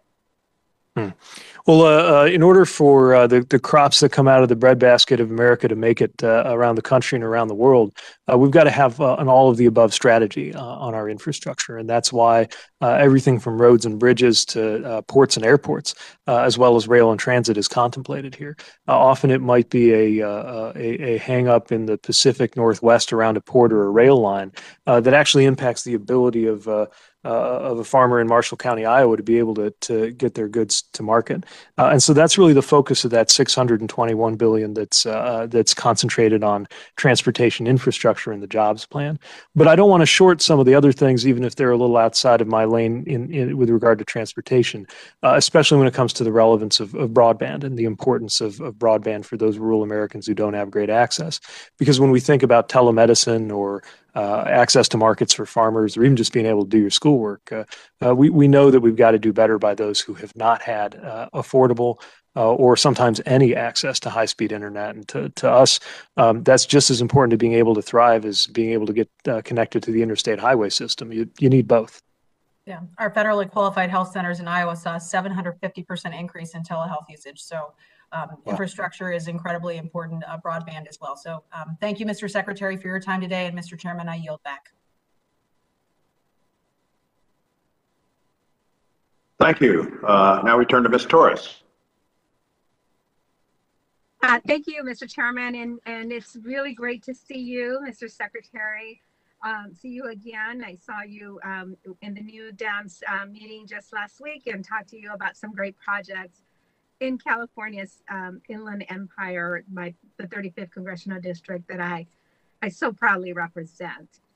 You know, we are part of that Inland Empire, an engine of growth for Southern California and our country, and yet residents still struggle with lack of transportation equity. All too often, low-income, vulnerable communities pay the price for the lack of affordable transit options, because access to affordable transportation can mean access to good jobs. My folks are driving 40, 50, 60 miles one way to work. And I know that you as a mayor, former mayor, understand this. This is why I've introduced the Fair Transportation Act. The bill would reinstitute the Transportation Equity Research Program at the Department of Transportation. This program would provide dedicated funding to addressing the gaps in data, research pilot programs that would allow us to develop, test, and implement equity solutions. The bill also includes an independent investigation of how DOT and state DOTs are considering equity and funding decisions. And it directs DOT to issue guidance on best practices of considering equity. Low-income communities deserve DOT funding decisions that demonstrate concrete, measurable commitment to equity, ensuring our vulnerable communities get their fair share from federal transportation spending. So can you speak to the role that funding for equity research, data, and demonstration programs plays in your equity framework? And will you work with me to include this bill in the infrastructure package?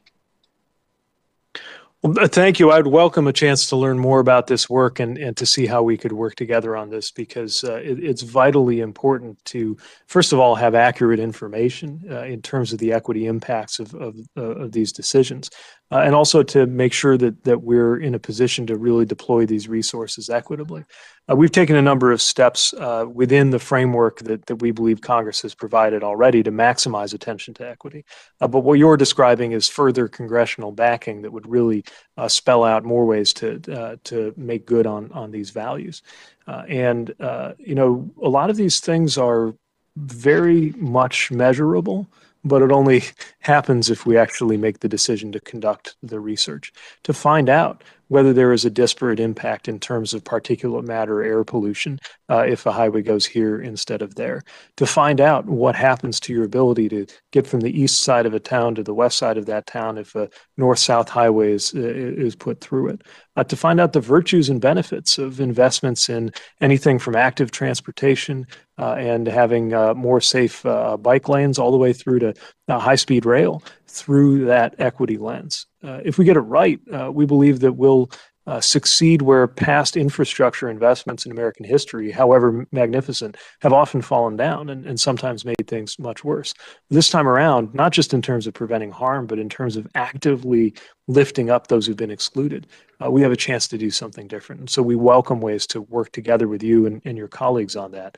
And what I will say is that certainly, as again, to the extent that is allowed for by the frameworks we're in, and with clear executive leadership from the president, including in the form of the Justice 40 initiative, it's something we're paying attention to every day here in the department.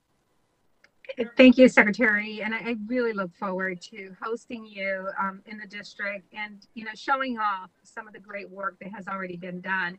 One of the projects that I've been promoting is the Gold Line extension to the Ontario Airport, which is light rail.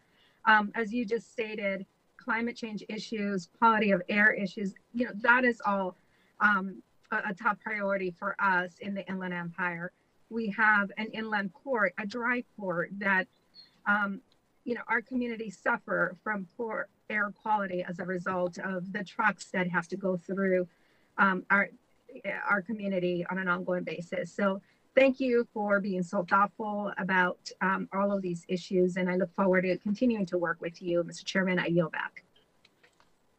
Thank you. Mr. Gonzalez, please.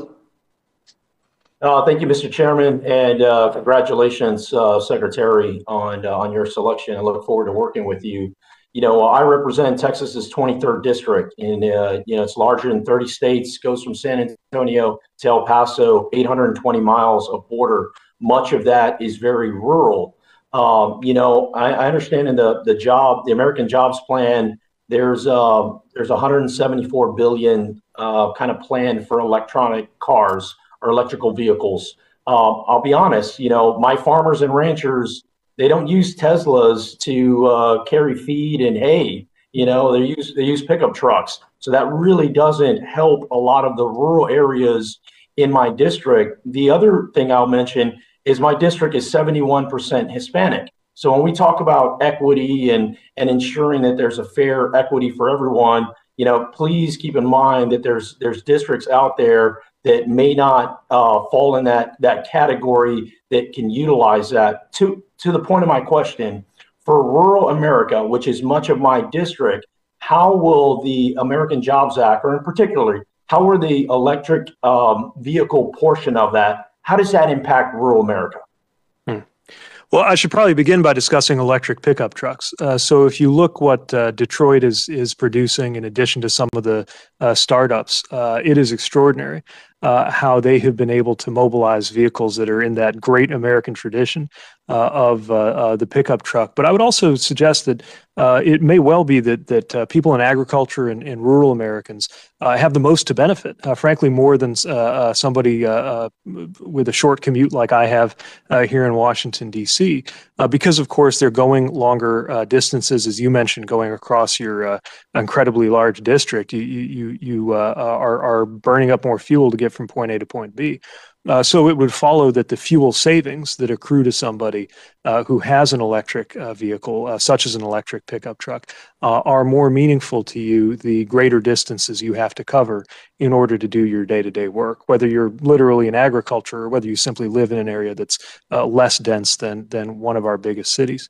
After all, it's in our biggest cities that people have often more alternatives in terms of the public transit options that come with density, like a subway, that simply aren't going to be there, of course, in areas like West Texas. Now, of course, the obstacle then becomes two things. One is cost, and the other is range. Now, with regard to cost, that's why the plan contemplates measures to reduce the sticker price rebates, much in the tradition of what Congress has already provided for in terms of that tax credit. That's important because sometimes it costs money to save money, and so we want those rural residents to be able to take advantage of the fuel savings, but we're asking them to pay too much up front if we don't create a little bit of a federal support to make sure that sticker price is manageable. And then you've got range, again, especially important in an area like where you're describing, but certainly meaningful where I come from too, right? Where even if the cost adds up, even if you know you're going to save money, if you're able to do your job and get around your community in a quality American, hopefully union-made electric vehicle, it doesn't do you any good if you're not confident that you can cover that distance. That's where the charging stations come in. The president's vision to deploy 500,000 electric vehicle charging stations across the country makes sure that in addition to the economic barriers we're tearing down, we're also making sure that what's called range anxiety, not being sure you can get to where you got to go without charging, that we're speaking to that. Taken together, those are what give us the best chance, we believe, of kickstarting this market, supercharging it, no pun intended, in time for it to be American rather than foreign companies that lead the world in the next round of electric vehicle production. Thank you. Thank you for that response. Now, one of the things that is extremely important to my district is ports, and trade between Mexico is critical, especially for many of our border cities like Eagle Pass and Del Rio and El Paso, Presidio, and others. So that's certainly part of it. And of course, roads, right? With a district this size. In particular, I want to talk about some of the initiatives. A lot of these cities don't have the funding, to tackle some of these big programs. Some of the initiatives that I think are interesting, I see 110 million for the Thriving Communities Initiative pilot program. I bring that up as one example, but are there other examples of things that are maybe beneficial to the little guy, to the city level that is really critical to this overall piece? Yes, I think often when we think about, certainly things like ports, we think about giant seaports on our coast, which are, of course, very important. But land border crossings, inland ports, ports of entry, those are also contemplated in the American Jobs Plan, and would love to work with you to make sure that we've tuned that in the right way to benefit the kinds of communities that you're talking about. Getting this right has to mean that it works everywhere, and we recognize that it's often the smaller communities that, but for your advocacy, might not have that natural way of finding a voice in the federal agencies, and we want to make sure that we get that right this time. Thank you, Ms. Wexton. Thank you, Mr. Chairman, and thank you, Secretary Buttigieg, for joining us today. And it's been great to hear your remarks, and I'm really excited about the American Jobs Plan. Now, as one of the two members on this committee who represents the DC metro region, I want to welcome you and Chasen to the DC area. And I was really pleased to see that you met with Metro transit workers, frontline transit workers, very shortly after you were confirmed.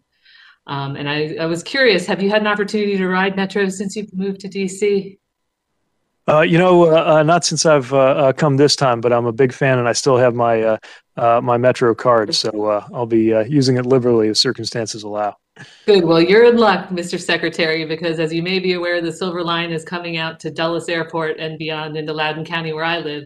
And I'm very excited about it because it's not only going to give my constituents a direct line into DC, but it's also going to allow people from DC and the other regions to come to Loudoun County and see all that it has to offer. So I want to extend to you an open invitation as that project nears completion to come out and take a ride out to Loudoun County. You can even take a direct line from McPherson Square right next to the White House. So nice, easy drive.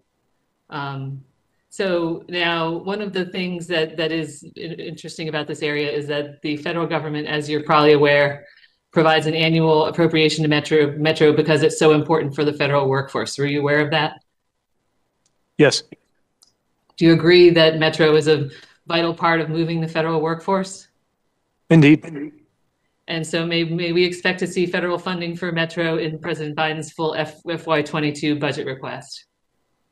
So of course I'll defer to the full release of the budget, but what I'll say is that this is certainly important as a matter not just of policy because we care about transit, but also because the federal workforce, which I've now joined, relies so much on that kind of transit in the national capital region. So again, count me as personally interested. I haven't quite figured out how to get the Smart Trip card onto my phone. That's going to be the next level for me as a commuter. But let's say that I'm personally interested and interested on a policy basis in making sure our strong support continues. All right. Well, we will look forward to seeing the full budget request, and I really hope that money for Metro is in there. Now, one of the things that we've been talking about in this committee so far is about equity, and I understand that the administration is very important in ensuring that we have equity in our systems. And one of the things that happened during COVID is that COVID has really deepened the inequities in the transit system, because a lot of frontline workers don't have the option of teleworking, and they needed to take transit to get to work. But meanwhile, schedules were cut, and with the way that the systems were set up for that 9 to 5 peak, peak rush hours, I think that as we go back to whatever the new normal is, I know that transit services are rethinking their fare prices, peak versus non-peak, and trying to better tailor their services to those who need it. And can you just talk to us a little bit about how the American Jobs Plan can support transit agencies in trying to provide more equitable service, and what role the Department of Transportation can play in that? Certainly. First of all, as you've pointed out, we're entering what's likely to be a future that doesn't resemble the past in terms of commuting patterns. We're even as not just as a policy body, but simply as an employer with a lot of people who came to work in this building, thinking about that future as we hopefully have a safe return to work. In that context, we also know that our transit infrastructure hasn't been backed up or maintained the way it needs to be. Across the country, we estimate a repair backlog of over $105 billion. So that represents over 24,000 buses, 5,000 rail cars, 200 stations, and thousands of miles worth of track and signals and power systems that need to be replaced.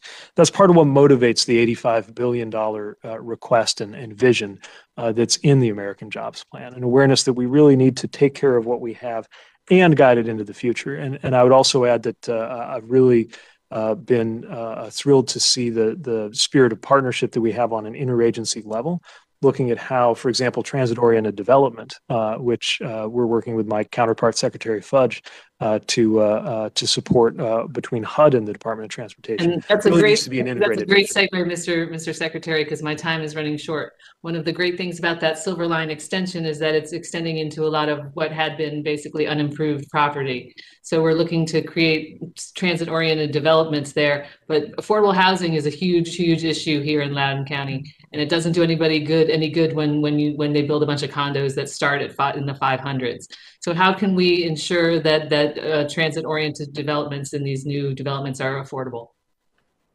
Well, I think this goes to thinking about things not one federal silo at a time, but in terms of what it's actually like for a family, where your transportation budget or commuting costs and your housing costs sit right next to each other. And for too many low-income families, that figure has risen above 40% of income, which really isn't affordable or sustainable. And so, in addition to the measures that are intended to provide or support housing in the jobs plan, we're going to work to make sure that we're doing our part, contemplating projects and initiatives that have a great handshake with the development or housing side as we build out better and more affordable and, of course, more climate friendly and equitable transit resources with our transportation side of the house. Thank you so much, Mr. Secretary, and I'll yield back. Thank you. Mr. Espeon. Thank you, Chairman, and thank you, Ranking Member. Secretary, good to speak to you again. I think this is the second time today, but I wanted to follow up on what I originally spoke to you earlier, which is the 2nd Avenue subway and the training component of it. First phase was built and it was very successful. The second phase is 75% done. Tunnel work is done. But obviously, there's 3 stops that we need to do. But it won't be successful unless I can get folks from the district some jobs. And it seems to be sort of like a vacuum of a real direction of where to go in terms of the job training for it. We know what the jobs will be because the first phase already told us what they were. But we want to make sure that people are trained. Do you have or are you willing to work with us to develop a training program that perhaps could be a national model for this transportation infrastructure bill? Thank you. This is part of why we believe that workforce development and workforce investment go hand in hand with the hard infrastructure asset investment that we're proposing in the jobs plan. And you see that reflected in a lot of different ways in the president's vision, including also the creation of a civilian climate corps, which we think also will lead to a lot of opportunities to build up skills and build up workforce readiness for those who have been perhaps cut out of opportunity in the past. But it also has to mean working with partners in organized labor to make sure that pre-apprenticeship programs create that pathway into that work, and making sure that we do everything we can to cultivate that newer generation having an opportunity to participate and thrive. At the end of the day, this is a jobs plan. It's called the American Jobs Plan for a reason. And we have to make sure that those jobs are available to Americans in the neighborhoods where we're making those investments. And now the good news is the economic analyses suggest that the majority of the jobs we're going to create are available to Americans, whether you got a college degree or not. But there is still, to your point, a need for building skills, creating pathways, and just inviting people in who may not have that as an inheritance through many generations in their family to be connected to a particular skilled trade, but who would absolutely thrive and be able to provide for their own next generation of kids if they had a shot at one of those jobs. Thank you. Mr. Secretary, I have the biggest parking lot in the country. It's called the Cross Bronx Expressway. And literally cuts right through the middle of the Bronx, and it has determined that you have a South Bronx and North Bronx. And of course, the South Bronx is poor and poor quality of air. So I was wondering, what's your vision on decking places like the Cross Bronx Expressway, similar to what I-395 did or the Boston Big Dig? If you're looking at that potentiality of decking these very archaic visions of Robert Moses and Power Broker, who divided that neighborhood in a very stark way. What's your vision on that? Yeah, these are the kinds of issues that motivate us to be targeting dollars in places where U.S. investment may have made things worse at some point, sometimes by neglect, sometimes by design. And as you mentioned, The Power Broker is a biography of Robert Moses, which describes how many decisions were very intentionally made to restrict or diminish access or reinforce segregation in certain areas, with a highway also acting as a wall. It may be easier at certain times of day or for some people to get from a certain part of the Bronx to Manhattan than to get to another part of the Bronx. And when we talk about reconnecting communities, these are the kinds of concerns that we have in mind. A highways to neighborhoods approach or mentality that would be a lot better resourced if we could build this Thriving Communities initiative that we're hoping will be part of this budget this year and that could be supercharged by the investment called for in the American Jobs Plan. Well, thank you, Mr. Secretary. I hope I could treat you to lunch at Sylvia's and we could maybe get to that tunnel, Second Avenue subway, and you can see the Cross Bronx Expressway. And of course, there's the issue of housing, NYCHA, and $70 billion that we need to repair the housing stock that houses over 400,000 people. Thank you so much. I look forward to working with you. I yield back, Mr. Chair. Thank you, Mr. Trone. Thank you, Mr. Chairman. Mr. Secretary, as a second member of the Capital Region, I want to absolutely welcome you here to Washington. And I think the Biden administration is really going to be well served by your studiousness and thoughtfulness. So we're really excited to have you in the chair in transportation. My district starts in Montgomery County, very urban, and goes in Maryland up to Western Maryland, very rural. So we have a wide variety of challenges. But I want to start off by talking about how your budget request will impact rural airports, like one I have in Hagerstown, Maryland. And the budget speaks about ensuring how will it ensure rural communities continue to have access to convenient and affordable air travel. The Biden administration has placed an emphasis on creating more equitable systems of transportation, and the Essential Air Service, EAS, is aligned with that goal. Do you see an opportunity to issue any new waivers in the EAS program? Well, thank you for the question that reminds us that airports are not just important in our biggest metros, but they're also something that can be a lifeline for rural areas. And we do support the Essential Air Service program, and I can tell you this department will continue, as much as Congress supports and funds the EAS program, we'll continue to be working to make sure that rural and underserved communities have the benefits of those links. I know that there was a real concern, especially with the employment numbers that declined severely because, of course, the effect of the pandemic on air travel. And so the Congress provided a temporary reprieve that I think made it possible for many communities to continue benefiting from EAS in the Consolidated Appropriations Act. And I think we need to continue to monitor what's happening in the aviation sector as we hopefully see it return to full strength and make sure that we're keeping our policies in line with realities on the ground while working to make sure that those very important lifelines are sustained and supported. We'd love to follow up with you at a later time about the employment numbers, because this particular airport was closed by EAS, even though it met the employment numbers during the last administration.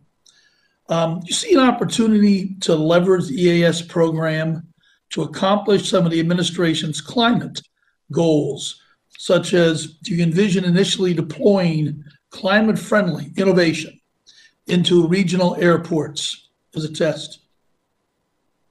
Well, I'd certainly be interested in discussing or exploring that more with you. There's at least three things going on that I think are worthy of note that have a climate impact when it comes to aviation that are certainly potentially part of what we're doing to support smaller airports. One of them is the growth of sustainable aviation fuels, still arguably in its infancy, but something that will have to be developed in a much greater degree if we're going to meet our climate goals and have the aviation sector be a part of that. Second is what's going on with air traffic control and making sure that there's no unnecessary hang time for aircraft because we have outdated routes, and that's why the whole next gen effort is very important at FAA. And then a third that I don't think is talked about as much that's not about airside at all, but I think to your point could be a very interesting one to explore in rural areas and smaller airports, which is land use, something that certainly in the agricultural sector we know is a very important part of possible management of carbon. When you consider the sheer amount of acreage that an airport represents, provided that it can be done in a way that is consistent with security and operational needs, I've heard of some interesting ideas that have been raised there that I'd love to explore with you. I appreciate the administration's focus on increasing opportunities in the rural parts of our country. I'm really interested down the road in engaging on this topic because I see the EAS as a key program in providing new economic opportunities in rural areas as we roll out broadband across this country.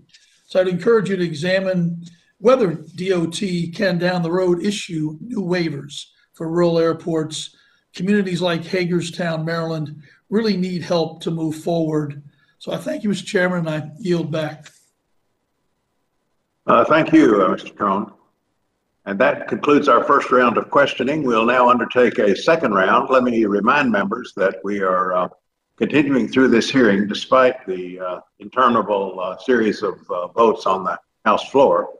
If members can just come and go and rejoin the meeting, I will do the same thing, and we'll try to keep going and take account of members' questions in this second round. So, Mr. Secretary, take a deep breath, and we'll start the next round. I want to continue the talk about airports. The FAA estimates that about $44 billion is going to be needed over the next 5 years for capital improvements across the nation's airports, maintaining airfield pavement conditions, geometry, lighting, capacity. All of this is essential for safe flight operations and for the nearly 3 million pre-pandemic passengers that rely on the U.S. airport system daily. Now, among these $44 billion in capital improvements, I'll make a parochial note. One of the main claimants is the airport in my own state, Raleigh-Durham International Airport. We need a new runway, and that story is replicated, believe me, across this country. There has been some relief for airports in the COVID relief plans. I'll just take brief note of that. There was a lifeline of $20 billion to airports and their concessionaires for operational expenses when passenger travel ground to a halt. But now these same airports and concessionaires have got to ready themselves for the return of passengers and the pent-up demand. We hope and expect there will be a pent-up demand where people want to visit family and friends and conduct business and enjoy the excitement of travel. So we got to prepare for that, and it's appropriate that the American Jobs Plan proposes to assist with that readiness in the form of $25 billion for aviation infrastructure. I have to note, though, that this still leaves estimated unmet capital needs of about $19 billion. So, Mr. Secretary, my question is, how are we going to do that, or are we going to be able to do that? I think we must do it. Can we do it without, can we do it simply with discretionary funding? Should we consider an increase in user fees, particularly the passenger facility charge? More generally, what does the jobs bill and the 2022 budget assume about airport needs going forward and about funding availability? Well, airports are another area where Americans have sometimes been asked to settle for less than our counterparts in other countries. Matter of fact, some rankings of the top 25 airports, where I would wish that 25 out of 25 were here in the U.S., in some rankings, none at all are. And so we know we've got a lot of work to do. Let me start with regard to the budget and just mention that I know there has been concern about the Airport and Airway Trust Fund, and that mentioned that a general fund transfer was needed in order to sustain the balances of the trust fund. I do want to note that with the return to air travel and the recovery that we're projecting, our current projections indicate a sufficient cash balance for that airport and airway trust fund. Although, of course, if we saw any warning signs there, just in terms of the conditions of the fund, we'll make sure to alert Congress. More broadly speaking, in terms of that need for a generational investment, let me mention three of the things that the $25 billion that the Biden-Harris administration is calling for could include. One is additional funding for the airport improvement program. So that's the targeted funds that help make sure that airports can keep with the times and can be done in our time in a way that shows regard for climate concerns too. A second is upgrades to FAA assets, which meet the core mission of FAA with regard to aviation safety, but also have benefits in terms of efficiency. And the third is entertaining a new program that would support terminal renovations and multimodal connections, because as some of the other questions here have pointed to, so much depends on all of the ways that you get to and from an airport, not just the quality of the airport itself. And that often includes ways to make sure somebody doesn't have to rely on a vehicle or get stuck in traffic on their way from their home or workplace to the airport. So those are the kinds of things that we can do with an investment that we think would restore the U.S. to a leadership position, but recognize that there is always more that could be done, and we would hope to leverage other resources in addition to federal funds when communities want to take their airports to the next level. Thank you. Mr. Diaz-Balart. Thank you very much, Mr. Chairman. By the way, I thought it was a fascinating discussion between the Secretary and Mr. Rutherford on this whole issue of electric vehicles. I thought it was spot on. Obviously, as to manufacturing innovation, whether it's going to be done in the United States or not, history shows us that the best way to export manufacturing and jobs overseas is to impose excessive central government regulations and or increased taxations, particularly increased taxation above what even China charges. But Mr. Secretary, again, let me pose to you a different issue, a different question. And I look forward to hearing more about your proposal for the $625 million in competitive passenger rail programs. We talked a little bit about the concept at the beginning, but as you refine this proposal, I would ask that you carefully review passenger rail projects that have succeeded without significant federal funding. There's the Brightline project in Florida and the Texas Central Railroad, which I think is from Dallas to Houston. I think these are the type of projects that show that the private sector can and will come to the table and bring new passenger rail to our communities. So again, I just hope that you, and I don't know if you've had a chance to see what they're doing, but I hope that you looked at as something that we can incentivize more of to get more private participation, private money, because obviously that helps save taxpayer money. Thank you. Yes, I'm aware of the opportunities there that those two projects represent, showing that there is interest often on the part of private capital to support rail development. We think that reflects the economic opportunity that's there. And of course, anytime that we can get more bang for a federal buck, the better. And so we'll make sure as we refine and develop the program that it accounts for the different ways that you can capitalize rail assets. The focus for us ultimately is outcomes and making sure that that our passengers have access to the highest standard. And of course, there has to be national policy setting out what the country's vision is. But if there are more players who can help benefit passengers, that's a welcome thing.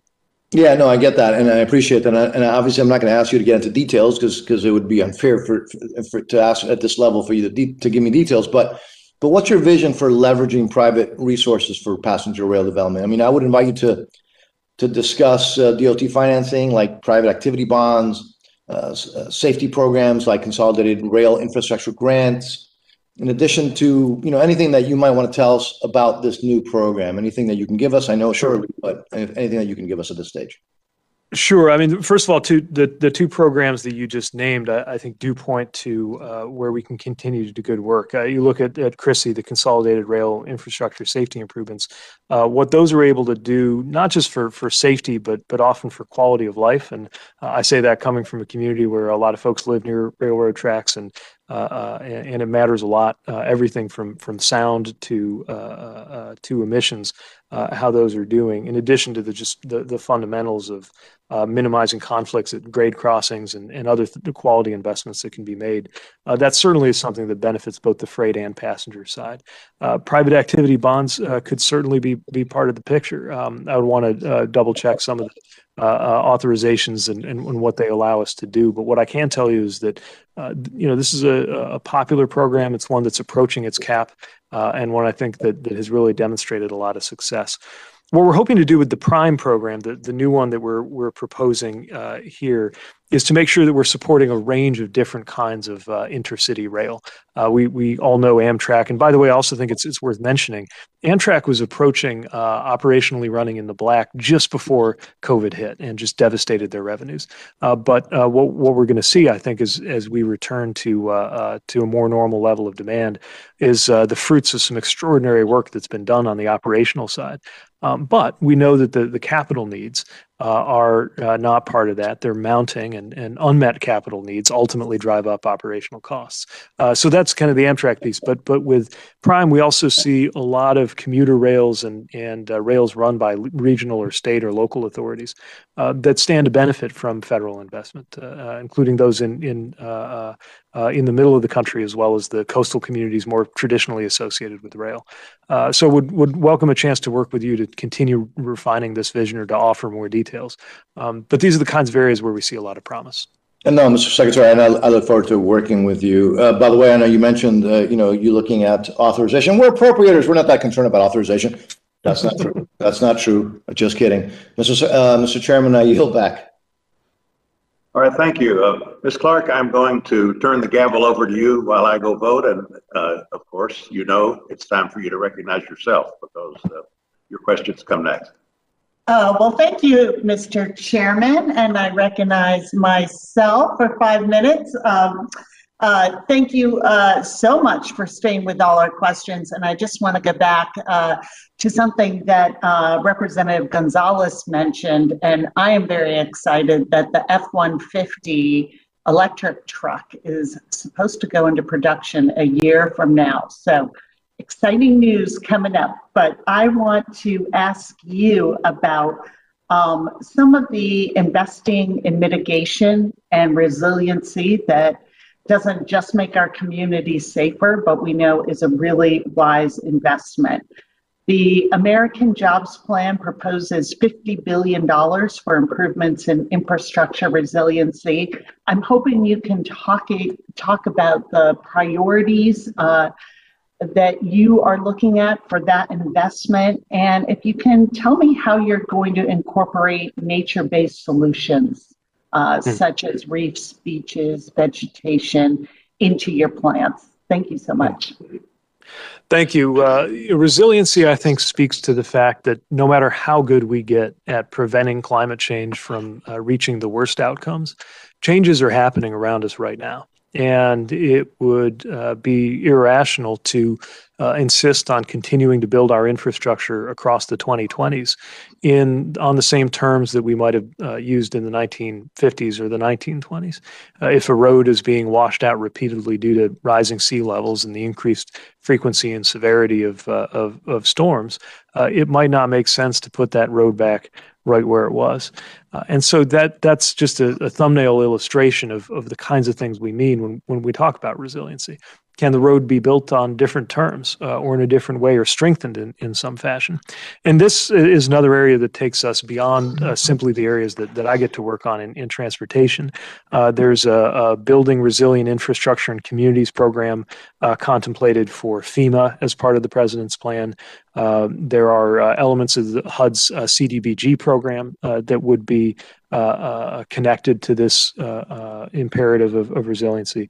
As well as the things that would go on here with our department. Now, I mentioned nature-based solutions, and these are very interesting and rhyme with my own experience as mayor, where sometimes not just so-called gray infrastructure, like building more pipes and tunnels to deal with stormwater, but so-called green infrastructure, planting in certain areas where plants would do some of the work for you and divert that stormwater out of the system so you wouldn't have to spend hundreds of millions of dollars in new tunneling, can really make a big difference. And it does make sense in ways that we've increasingly, or at least haltingly done on things like highway right-of-ways, where we better incorporate, certain kinds of planting, for example, versus the consequences, and by the way, the expense of mowing, right? To things that are really, I think, more ambitious and future-oriented. I've seen some states pursuing things like a reuse of rail bridges to create routes for large animals to pass over roads and reduce animal strikes, which can be fatal for drivers in rural areas. A lot of interesting potential there, and certainly part of what we mean. And when we talk about really envisioning and efficiently providing resilient infrastructure for the future. That's terrific. Thank you. Thank you so much. And I also want to thank you for your request to fund the replacement of the fifth and final training ship for the state maritime academies. Some of the vessels in this fleet are over 50 years old and have reached the end of their useful service life. And I know these ships are an important priority for this committee, and I appreciate your support. And if you had any update you could share with us, that would be terrific. Sure. Thanks for raising this. We're proud of those training ships, but those aging school ships have needed to be replaced, and the budget proposes to fund the replacement of the fifth of five, the training ship Golden Bear, which is currently on loan to the California State Maritime Academy. So once fully constructed, that would mark the completion of this process, where the department and Congress have been working together to address those ships that have exceeded their useful life. So I want to thank and acknowledge Congress for that work, because these ships support the next generation of the U.S. maritime workforce. They allow us to train cadets in state-of-the-art environment at a time when we know that the future ranks of merchant mariners are going to be very important to our economy. And of course, this is also about our shipbuilding and that industry that we support here. So let me quickly share some notes that I have on a timeline. We are close to being underway on the completion of the first. Of course, there's a long pipeline, so to speak, for these, which was the Empire State due for replacement at New York SUNY Maritime. As we head into next year, we're excited to see that delivery date cemented, and then we'll go through Massachusetts, Maine, Texas, and now, with your support, California. And it'll be a great day when we can celebrate the completion of that fifth of five ships. Thank you so much. We really appreciate your partnership on that. And with that, Congressman Rutherford, you are up. Thank you very much. And I want to follow up on the shipping avenue here. I am very appreciative, Mr. Secretary, of the support that I hear coming out of the administration for the Jones Act and making sure that this country is ready for our maritime, to meet our maritime needs. And I will tell you, this kind of goes to the LNG issue. In Jacksonville, for example, we have two of our container operators, Tote and Crowley, who both operate LNG powered vessels that run between Jacksonville and Puerto Rico. And that is a 30 to 40% carbon savings that is going on right now. And so I think that's very important to recognize that maritime is really kind of leading the way here on some of this natural gas effort.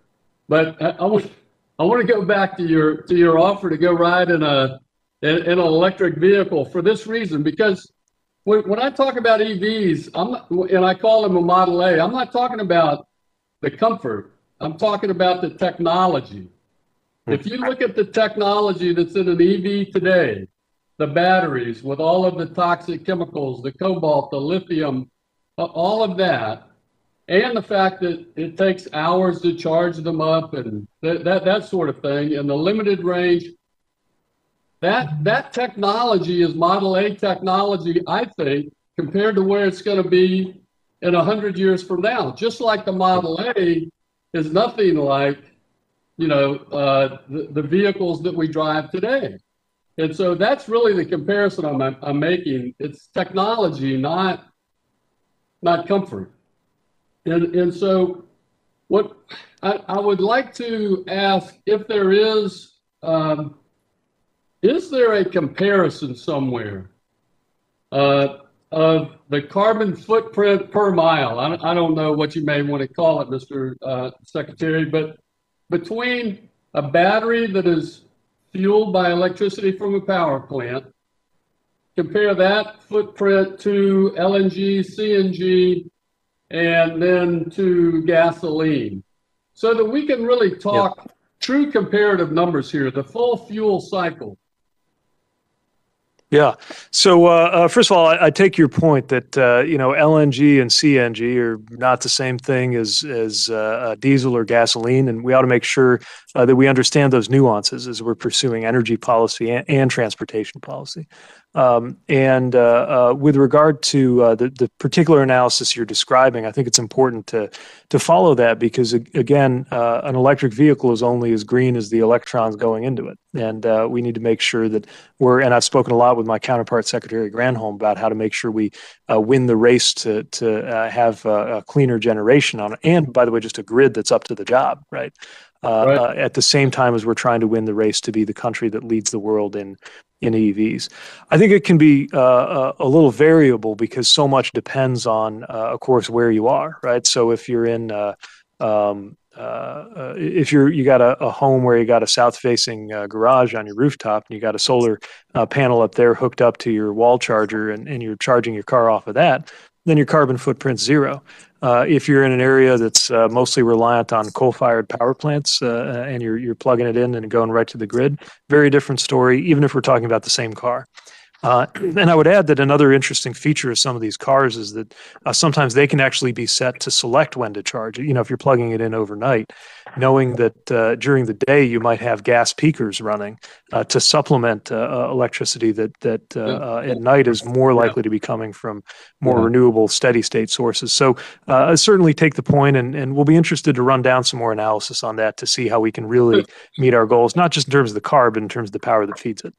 Yeah, thank you. And I know this technology is going to move forward in battery development and performance, but it is new, fairly new. And I'll close with this if you give me a very short answer. I've only got 30 seconds left. I don't see any new money in the budget for roads, highways, and bridges. That kind of that surprised me. Can you talk a little bit about that? Why that's not in there? Sure. So again, I mean, part of this, of course, relates to the discretionary versus mandatory breakdown, and more will be coming on those programs. But I do want to point to the fact that the jobs plan does entertain very specific dollars for roads and bridges, 20,000 plus road miles, 10,000 plus bridges. So you'll see the routine stuff in the mandatory side, but I don't want to short what's in the jobs plan. Yeah, right. Okay. But my time has run out, Mr. Secretary, but thank you very much for your being here today. Thank you. Mr. Chairman, Thank you. Thank you, Ms. Torres. Thank you, Mr. Chairman. And again, Secretary, I apologize. I just realized I forgot to tell you that I'm in a phone booth. Infrastructure is pretty lacking here in the U.S. Capitol. So we might need your help there to get up to par with these ongoing meetings. I want to talk to you about a new dam priority, and that is alternative financing measures. In the last surface reauthorization, I was delighted to see my bill, the Regional Infrastructure Accelerator Act, become law. RIAs aim to help local governments effectively leverage funding to produce impactful infrastructure projects on an accelerated timeline. Mr. Secretary, I understand that the Regional Infrastructure Accelerator Program will be operational in the fall of this year. How does this program fit into the transportation framework of jobs, sustainability, equity? And what do we need to do to ensure that this program is successful, for all cities? Well, thank you for your attention to this, and I'll want to make sure I go back and get more details on the specific timeline for the program you're describing, so that I don't wander out of my depth speaking to you now about this opportunity. But what I will say is that we want to make sure that we're supporting investments that do have that overlapping quality you're describing. They represent innovation. They deliver on our equity goals, and they benefit the economic vitality of the communities that propose them or that we choose to support. And we're so glad to have a congressional wind in our sails to be able to go forth and do that, because the folks in this building, when you give them an opportunity to help drive something that aligns with the innovative capabilities of the American transportation sector, what they come up with is inspiring. Thank you. And, I would love to work with you to see how we can include reauthorization for this project in the infrastructure package. Mr. Chairman, I'm going to yield back.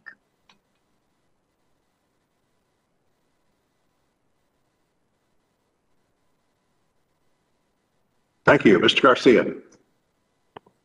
Thank you, Mr. Chairman. Thanks again, Secretary, for the time. I have a question. Maybe it's overly simplistic, but I apologize for that in advance. I'll get to that in a second, though. I just want to touch on something you said in the last round of questioning. At the end of one of your answers, you said that the federal government should not be afraid to raise revenue. I may have just understood what you were getting at there. I missed the context maybe, but can you elaborate on what you were getting at there? Sure. So, in my experience as mayor, when people understand what tax dollars are going for, there's a lot more comfort and support and trust there. And you see that when there's a school district putting together a bond to get new schoolhouses. You see it in the remarkable success of initiatives across the country. I've seen them from Texas to California at the local level to put together the revenue to make a big investment. Now, of course, that's what the president's seeking to do as well. Although in this case, it doesn't involve asking the ordinary Americans to reach into their pockets the way that many individuals have been willing to do in some of these school bonds or other local things. It's done simply by asking corporate America to pay its fair share. But at a national collective level, it's the same thing philosophically. It's a country deciding that we're going to set aside some amount of our productive capacity to make an investment in our competitiveness. And of course, through the history of civilization, that's how infrastructure has been funded, but it doesn't happen without political will. Sure, I got you. Okay, just wanted to clarify. I would just submit, we don't have to get into a tax debate here, that when corporate America pays taxes, when those who create jobs pay taxes, we all end up paying taxes or losing our jobs in return. But my simple question is why is 571 billion the right number? I don't mean that to poke or to question the intent, but can you just give us at a top level the elevator speech on why 571 within the Jobs Act for the transportation elements is right? Sure. And of course, as you know, there are a lot of different perspectives on this. Some folks saying to go even further, others saying, can we put together that much? But it was really driven by an awareness of the need that we face as a country. Our department estimates about $1 trillion backlog just in maintaining what we've already got. You look at, I think the chair cited the American Society of Civil Engineers numbers, which may not quite be apples to what I'm describing, but show another need, again, in the trillions for what we've got to do as a country. And the numbers are designed to fit around specific outcomes that we want to deliver. The 20,000 miles of road that need to be improved the most, the 10,000 bridges that need to be improved the most, the 10 major economically significant ones that need attention. The cost, at least our estimate of what it would cost to actually move our rail infrastructure into the future and so on across the different pieces inside and then beyond transportation infrastructure.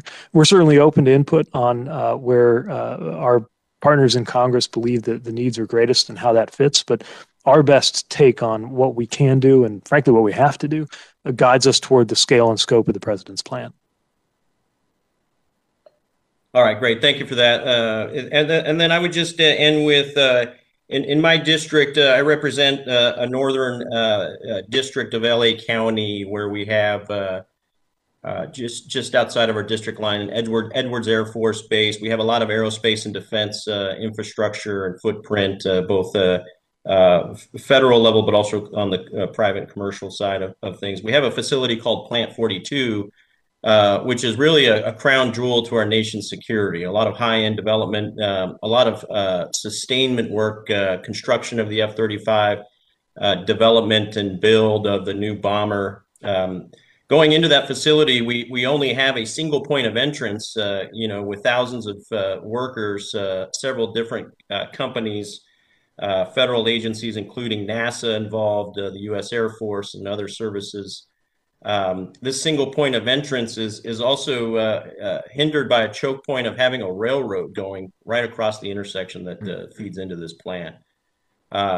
This is obviously a clear candidate for a transportation improvement, and beyond being a jobs creator, a job sustainer and quality of life of those working there. But it also has very significant national security implications. As you can imagine, that becomes a very vulnerable site. So we don't have to go into the details here. I'm looking forward to having a deeper dive on this one, especially within this committee, but also in other opportunities.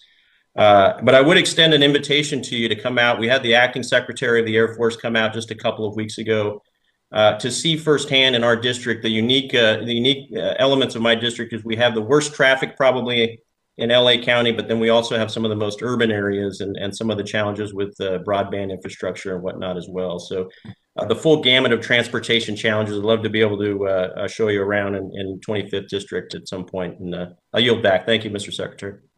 Thank you. I'd enjoy taking you up on that. Mr. Aguilar. Thanks, Mr. Chairman. Thank you, Mr. Secretary. Appreciate one more bite at the apple here. I wanted to build off of Representative Clark's questions about resiliency and climate. How do you envision the agency's relationship with FEMA as you're making these investments in infrastructure? What kind of lessons can be applied to ensure that our transportation investments can last for many decades? And how will that impact some of the FEMA conversations that we also need to have? How can the agencies work together in that regard? It's a great question, and I think it's one that challenges us to get outside of our silo and make sure that we're taking advantage of the expertise and data that another agency has. In fact, to that, I might add a third, which is the U.S. Army Corps of Engineers, especially when we're thinking about what they're doing around breakwaters or dams or other things that are often relevant to coastal infrastructure resiliency. I think FEMA curates a lot of data that could help us understand where the greatest risks are to critical infrastructure assets, and perhaps also some experience now on what is more survivable in the types of storms or other extreme weather events that we see picking up in terms of increased frequency and severity. And so as we're trying to target those resilience investments that hopefully will include $50 billion supported in the president's vision, making sure that we have that kind of interagency approach, I think is really going to pay off. What we don't want to do is build things in a way that is fighting the last war and then spend some combination of FEMA and DOT dollars putting it back so that the same thing can happen again in a few years. So I'll take your question as an invitation to do some homework and get with our FEMA partners that we're certainly working with on a lot of interagency projects and see how we could best team up to make the most of those investments. Yeah, do you think that that's something that should end up, as projects are graded and scored, is that a factor? Is that a criteria as to, when we talk about climate and resiliency and how these agencies are working together and how we ensure that this has, lasting impact? Well, certainly as we're refining the criteria on discretionary programs and making clear that we expect resilience or climate effects to be part of that. Part of that, of course, is just climate benefits, reducing emissions and that sort of thing. But part of it is taking account of that. And so, yes, anytime that a community can demonstrate that they meet our stated criteria around resilience by teaming up with FEMA to demonstrate how one way of doing things is better than another, or how what they're proposing to do is better than what they had, I could only see that benefiting the strength of the program and giving us a better result for the taxpayer dollar. Thanks, Mr. Secretary. I appreciate it. I'll yield back, Mr. Chairman.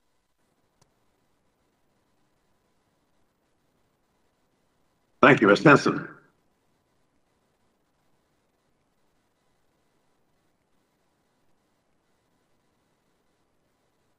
Ms. Henson?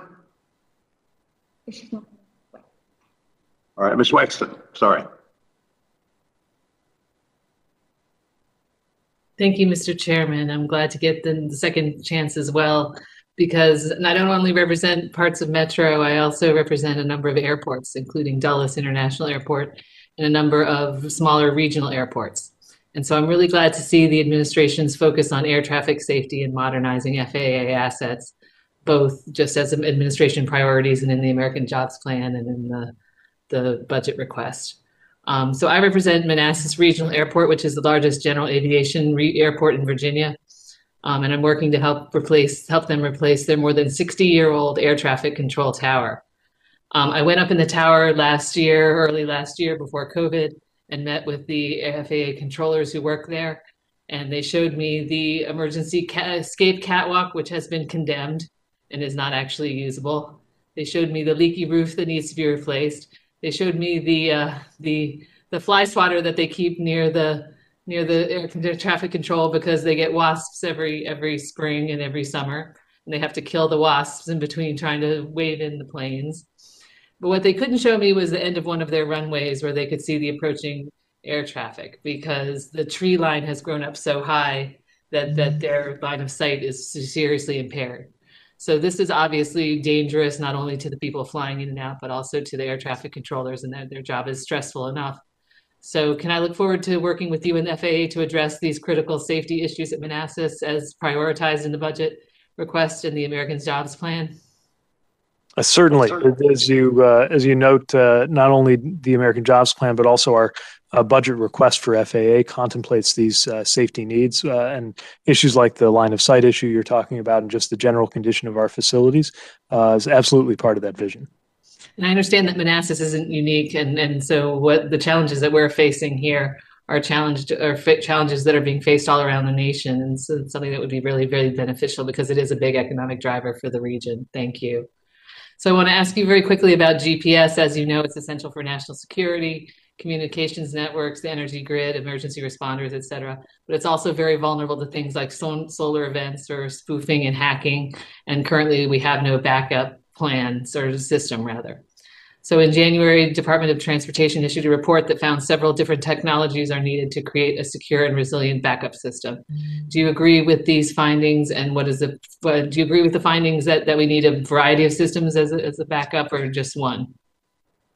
This is such an important dimension of safety, because it's not just in what we think about, like the kind of GPS technology individuals use on their phones, but it's part of everything from positive train control to maritime and, of course, aviation safety. The demonstration has recommended that we move forward, making sure we have a more resilient system and establish alternatives. So our work is synchronizing. Do you think that there should be one chosen technology, or do you think a variety of technologies is a better and more effective way to build in that resilience and redundancy? So I would hesitate to speak alone on the technological dimensions of PNT backup, knowing that we have DoD and HHS working on this as well. Of course, the DOT stands by our work, but we're trying to make sure we keep it in sync with the interagency as we contemplate backups to the space-based system. So what is the department doing to move forward with the implementation of a backup system at this time? the demonstration points towards steps that can be taken. Obviously, we would be looking for congressional authorization or resources if we were to be called on to pursue more. And I can get back to you with more information about the results of the report. And do you believe it should be funded entirely by the federal government, or do you think it should be a part of a public-private partnership? Well, when we're talking about security critical infrastructure, it would certainly create a higher bar for there to be any mechanism outside of our traditional infrastructure resources federally. But I think this is something that's still getting a lot of discussion and would be open to more insights and input both across the interagency and from Congress. Thank you, Mr. Secretary, and I'll yield back at this time. See that Ms. Henson's now returned, so we'll recognize her. Thank you, Mr. Chair, and thank you, Mr. Secretary, for being patient with us as we're all running around to go vote for this second round. So I want to go back to something that you and I talked about in our call earlier this week, and that is the importance of biofuels for Iowans. As we're looking at transportation of the future, I think that there's a real opportunity there with some innovative and promising new transportation technologies. So I just, first of all, want to say I encourage you to be prioritizing biofuels producers in those conversations. They're ready and willing to come to the table on those. They have a clean, renewable source of fuel for Americans and the world. We're seeing increased demand for that, as I have mentioned, in some other foreign countries, including Great Britain. So I just wanted to just ask quickly if you could share maybe some of your ideas for how we can work together to encourage the use of biofuels in many areas for a cleaner and more efficient way of transit. Well, again, this is an example of where I think it pays off to consider not just the tailpipe or engine emissions, but the life cycle of our various fuel sources. And that story is very different for biofuels than it is for other petroleum-based fuels, even if they wind up going into the same tank of the same vehicle. And so we need to make sure that our data and our policy decisions reflect that. I'm very interested in the ongoing conversation about sustainable aviation fuels, because again, that seems to be an area with a lot of still to be discovered possibilities in terms of technology and certainly in terms of scale, and would welcome opportunities to work with Congress to explore more about how that might be relevant to work that's been done initially with more of a view to surface transportation in the biofuel sector.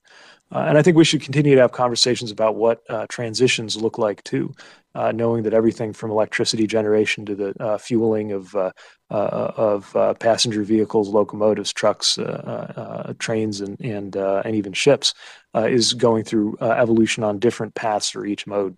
So would invite further conversation on this and think it's a point well taken that those who have a lot riding on the future of biofuels need to be in these conversations and at the table.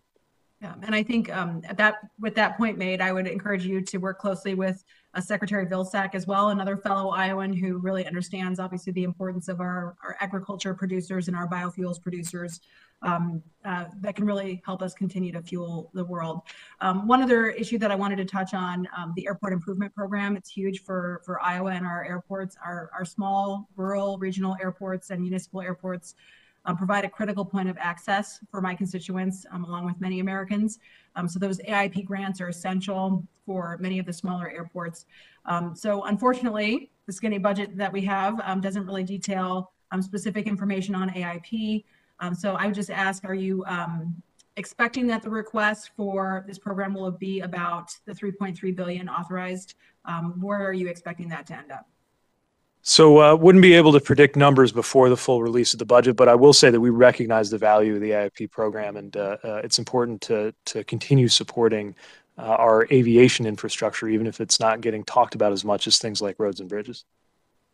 Well, I encourage you to keep an eye on that, and I look forward to working with you on that to continue to spotlight and make sure it gets the attention and the resources it deserves. So with that, Mr. Secretary, thank you, and Mr. Chair, I yield back. Thank you very much. I believe there are no other members on the call that have not been recognized for the second round. That's the best we can tell from here. Anyone else? All right, we'll do an even briefer third round and then see who the really inveterate subcommittee members are here. Certainly got an inveterate secretary. We appreciate your hanging with us. I do want to have a third round and to raise the question about passenger rail in particular. I'm not the only one doing that today. I think it's pretty clear from a lot of members' comments that we're pleased to see President Biden's strong commitment to intercity rail, the $80 billion commitment in the American Jobs Plan, and to see that carried through the budget request as well, with $625 million for a new passenger rail competitive grant program and $2.7 billion for Amtrak. Now, Amtrak has a central role, of course, in fulfilling the promise of world-class passenger rail service in the U.S., but it's not the only item in the rail budget. The local and state governments are also critical to achieving the goals. States like North Carolina, Connecticut, Virginia, others have successfully improved or expanded passenger rail. We are now actively securing more corridors, developing those corridors, and that kind of corridor development will benefit freight as well as passenger rail. So I have some brief questions, but important ones, I think, about the various funding streams that are going to possibly feed into this renaissance of intercity rail. There's Amtrak. There are the Amtrak state routes, very important component. There's CRISI, which we use very heavily and which this subcommittee has made a point of plussing up in recent years, and so forth. So can you provide more details, Mr. Secretary, about the new passenger rail grant program in particular that's proposed in the budget request? Would this complement or be identical to programs envisioned in the jobs plan? We don't quite have that straight, I think. And how do you intend, in general, to combine these funding streams in a complementary fashion? And then finally, how will the department balance the different types of projects that we've been talking about? Traditional passenger rail, high-speed rail, higher speed rail, emerging technology like hyperloops, the needs of different regions throughout the country. I don't expect you to give a detailed answer, but I wonder if you could give us the broader view looking forward. Well, thank you. I think the thumbnail answer would be that this contains substantial investments both in what we would consider to be familiar or traditional rail and high-speed rail for Americans, not on the order that would create a fully articulated national network, but enough to introduce routes that demonstrate that America can do it as well as anybody. That's certainly within the scope of the numbers called for in the jobs plan. When you talk about some of the more cutting-edge technologies, this is part of why we think R&D has to be part of the story when you're talking about infrastructure, and it's why an ARPA-I for infrastructure is the sort of thing we're very excited about as part of a research agenda for the future. Back to the earlier part of your question, just to clarify, we do view this alongside existing funding streams like CRISI. So as you mentioned, CRISI has been successful, popular, and a way to make sure that we're supporting rail. What we're asking for in the discretionary budget request with the $625 for the PRIME program is something that can sit alongside that, and it would include eligibility, yes, for Amtrak, but also for states who, as you mentioned, often shoulder a lot of the work, and other entities. Sometimes there are regional bodies or local bodies that play a role. But the idea is to try to create support and signal to project sponsors, railroads, and to the industries, manufacturing and supply, that we have a commitment to passenger rail. I would also point to the extensive planning and project development that's already been done in the course of the last 15 years that we think points the way toward a lot of projects that are in that shovel-ready category or close to it. So in terms of how we prioritize or what we'd be looking for, we'd be looking to increase service frequency and expand service on those state-supported routes. We'd be looking to reduce trip times and improve reliability on the national network, including the Northeast Corridor. And then for those visions that are a little further into the future, we would envision using some of these dollars to support the planning and the engineering and the environmental analysis processes that are so often so complex and extensive in the development of rail. So we would have enough in this 22 funding request to advance discrete projects that can help to do that.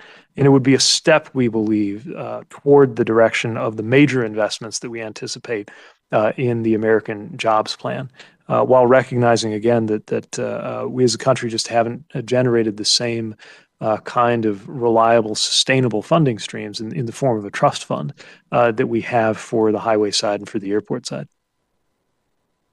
Thank you. That's very helpful and hopeful as well. Mr. Diaz-Balart.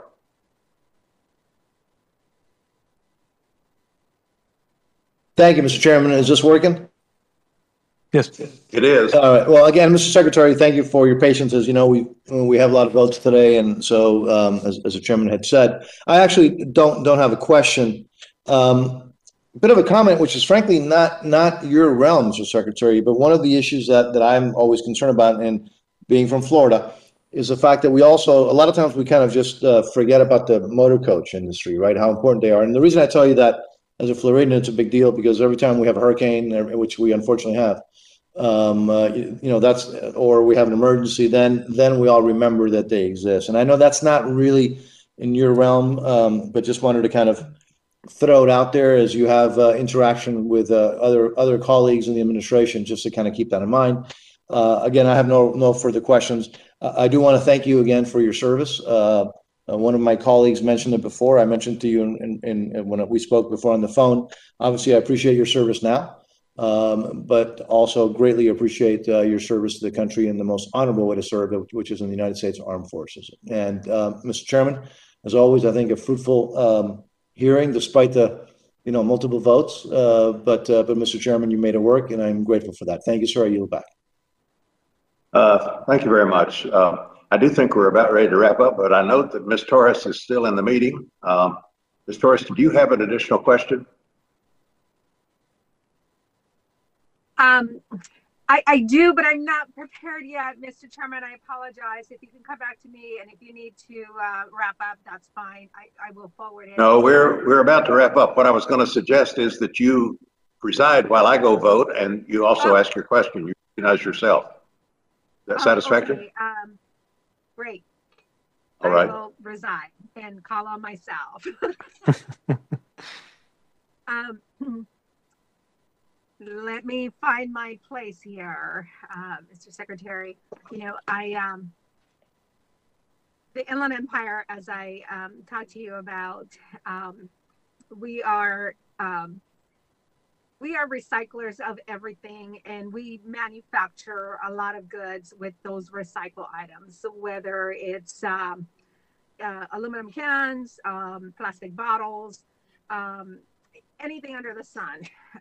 We'll make things out of that. We also love our old cars. Replica cars are, very, very popular in the area. I myself, with my husband, have been able to restore an old Ford Mustang, and we're now restoring an old truck. So the replica car law provided NHTSA, EPA, and the California Air Resources Board, CARB, with 1 year to implement its provisions due by December of 2016. The EPA completed its guidance document to implement the law in 2019, and CARB also finalized its regulation. NHTSA is the sole government entity standing between businesses looking to produce replica vehicles and their customers. In October of 2019, industry sued NHTSA for failure to act. What I'm getting to is that the EPA and CARB have completed their guidance and regulations, but companies can't start building vehicles and hiring workers until NHTSA's final rule has been approved and published in the Federal Register. I urge you to view this particular regulation differently under the law, and I will send you a formal request for you to review that, as the previous administration had been reviewing it and made its final rule, but then time ran out and they left out of office, and now we have a new administration. And we would love to be able to have an opportunity to hire these workers that are already readily and been trained to do this type of work, rebuilding and creating these replica vehicles. So I will send you a formal request on this rule as it was adopted in the last Congress. Thank you again. I will now turn it back over to you, Mr. Chairman.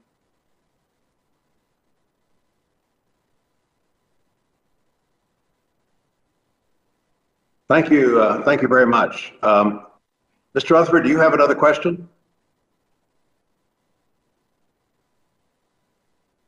No, Mr. Chairman, thank you.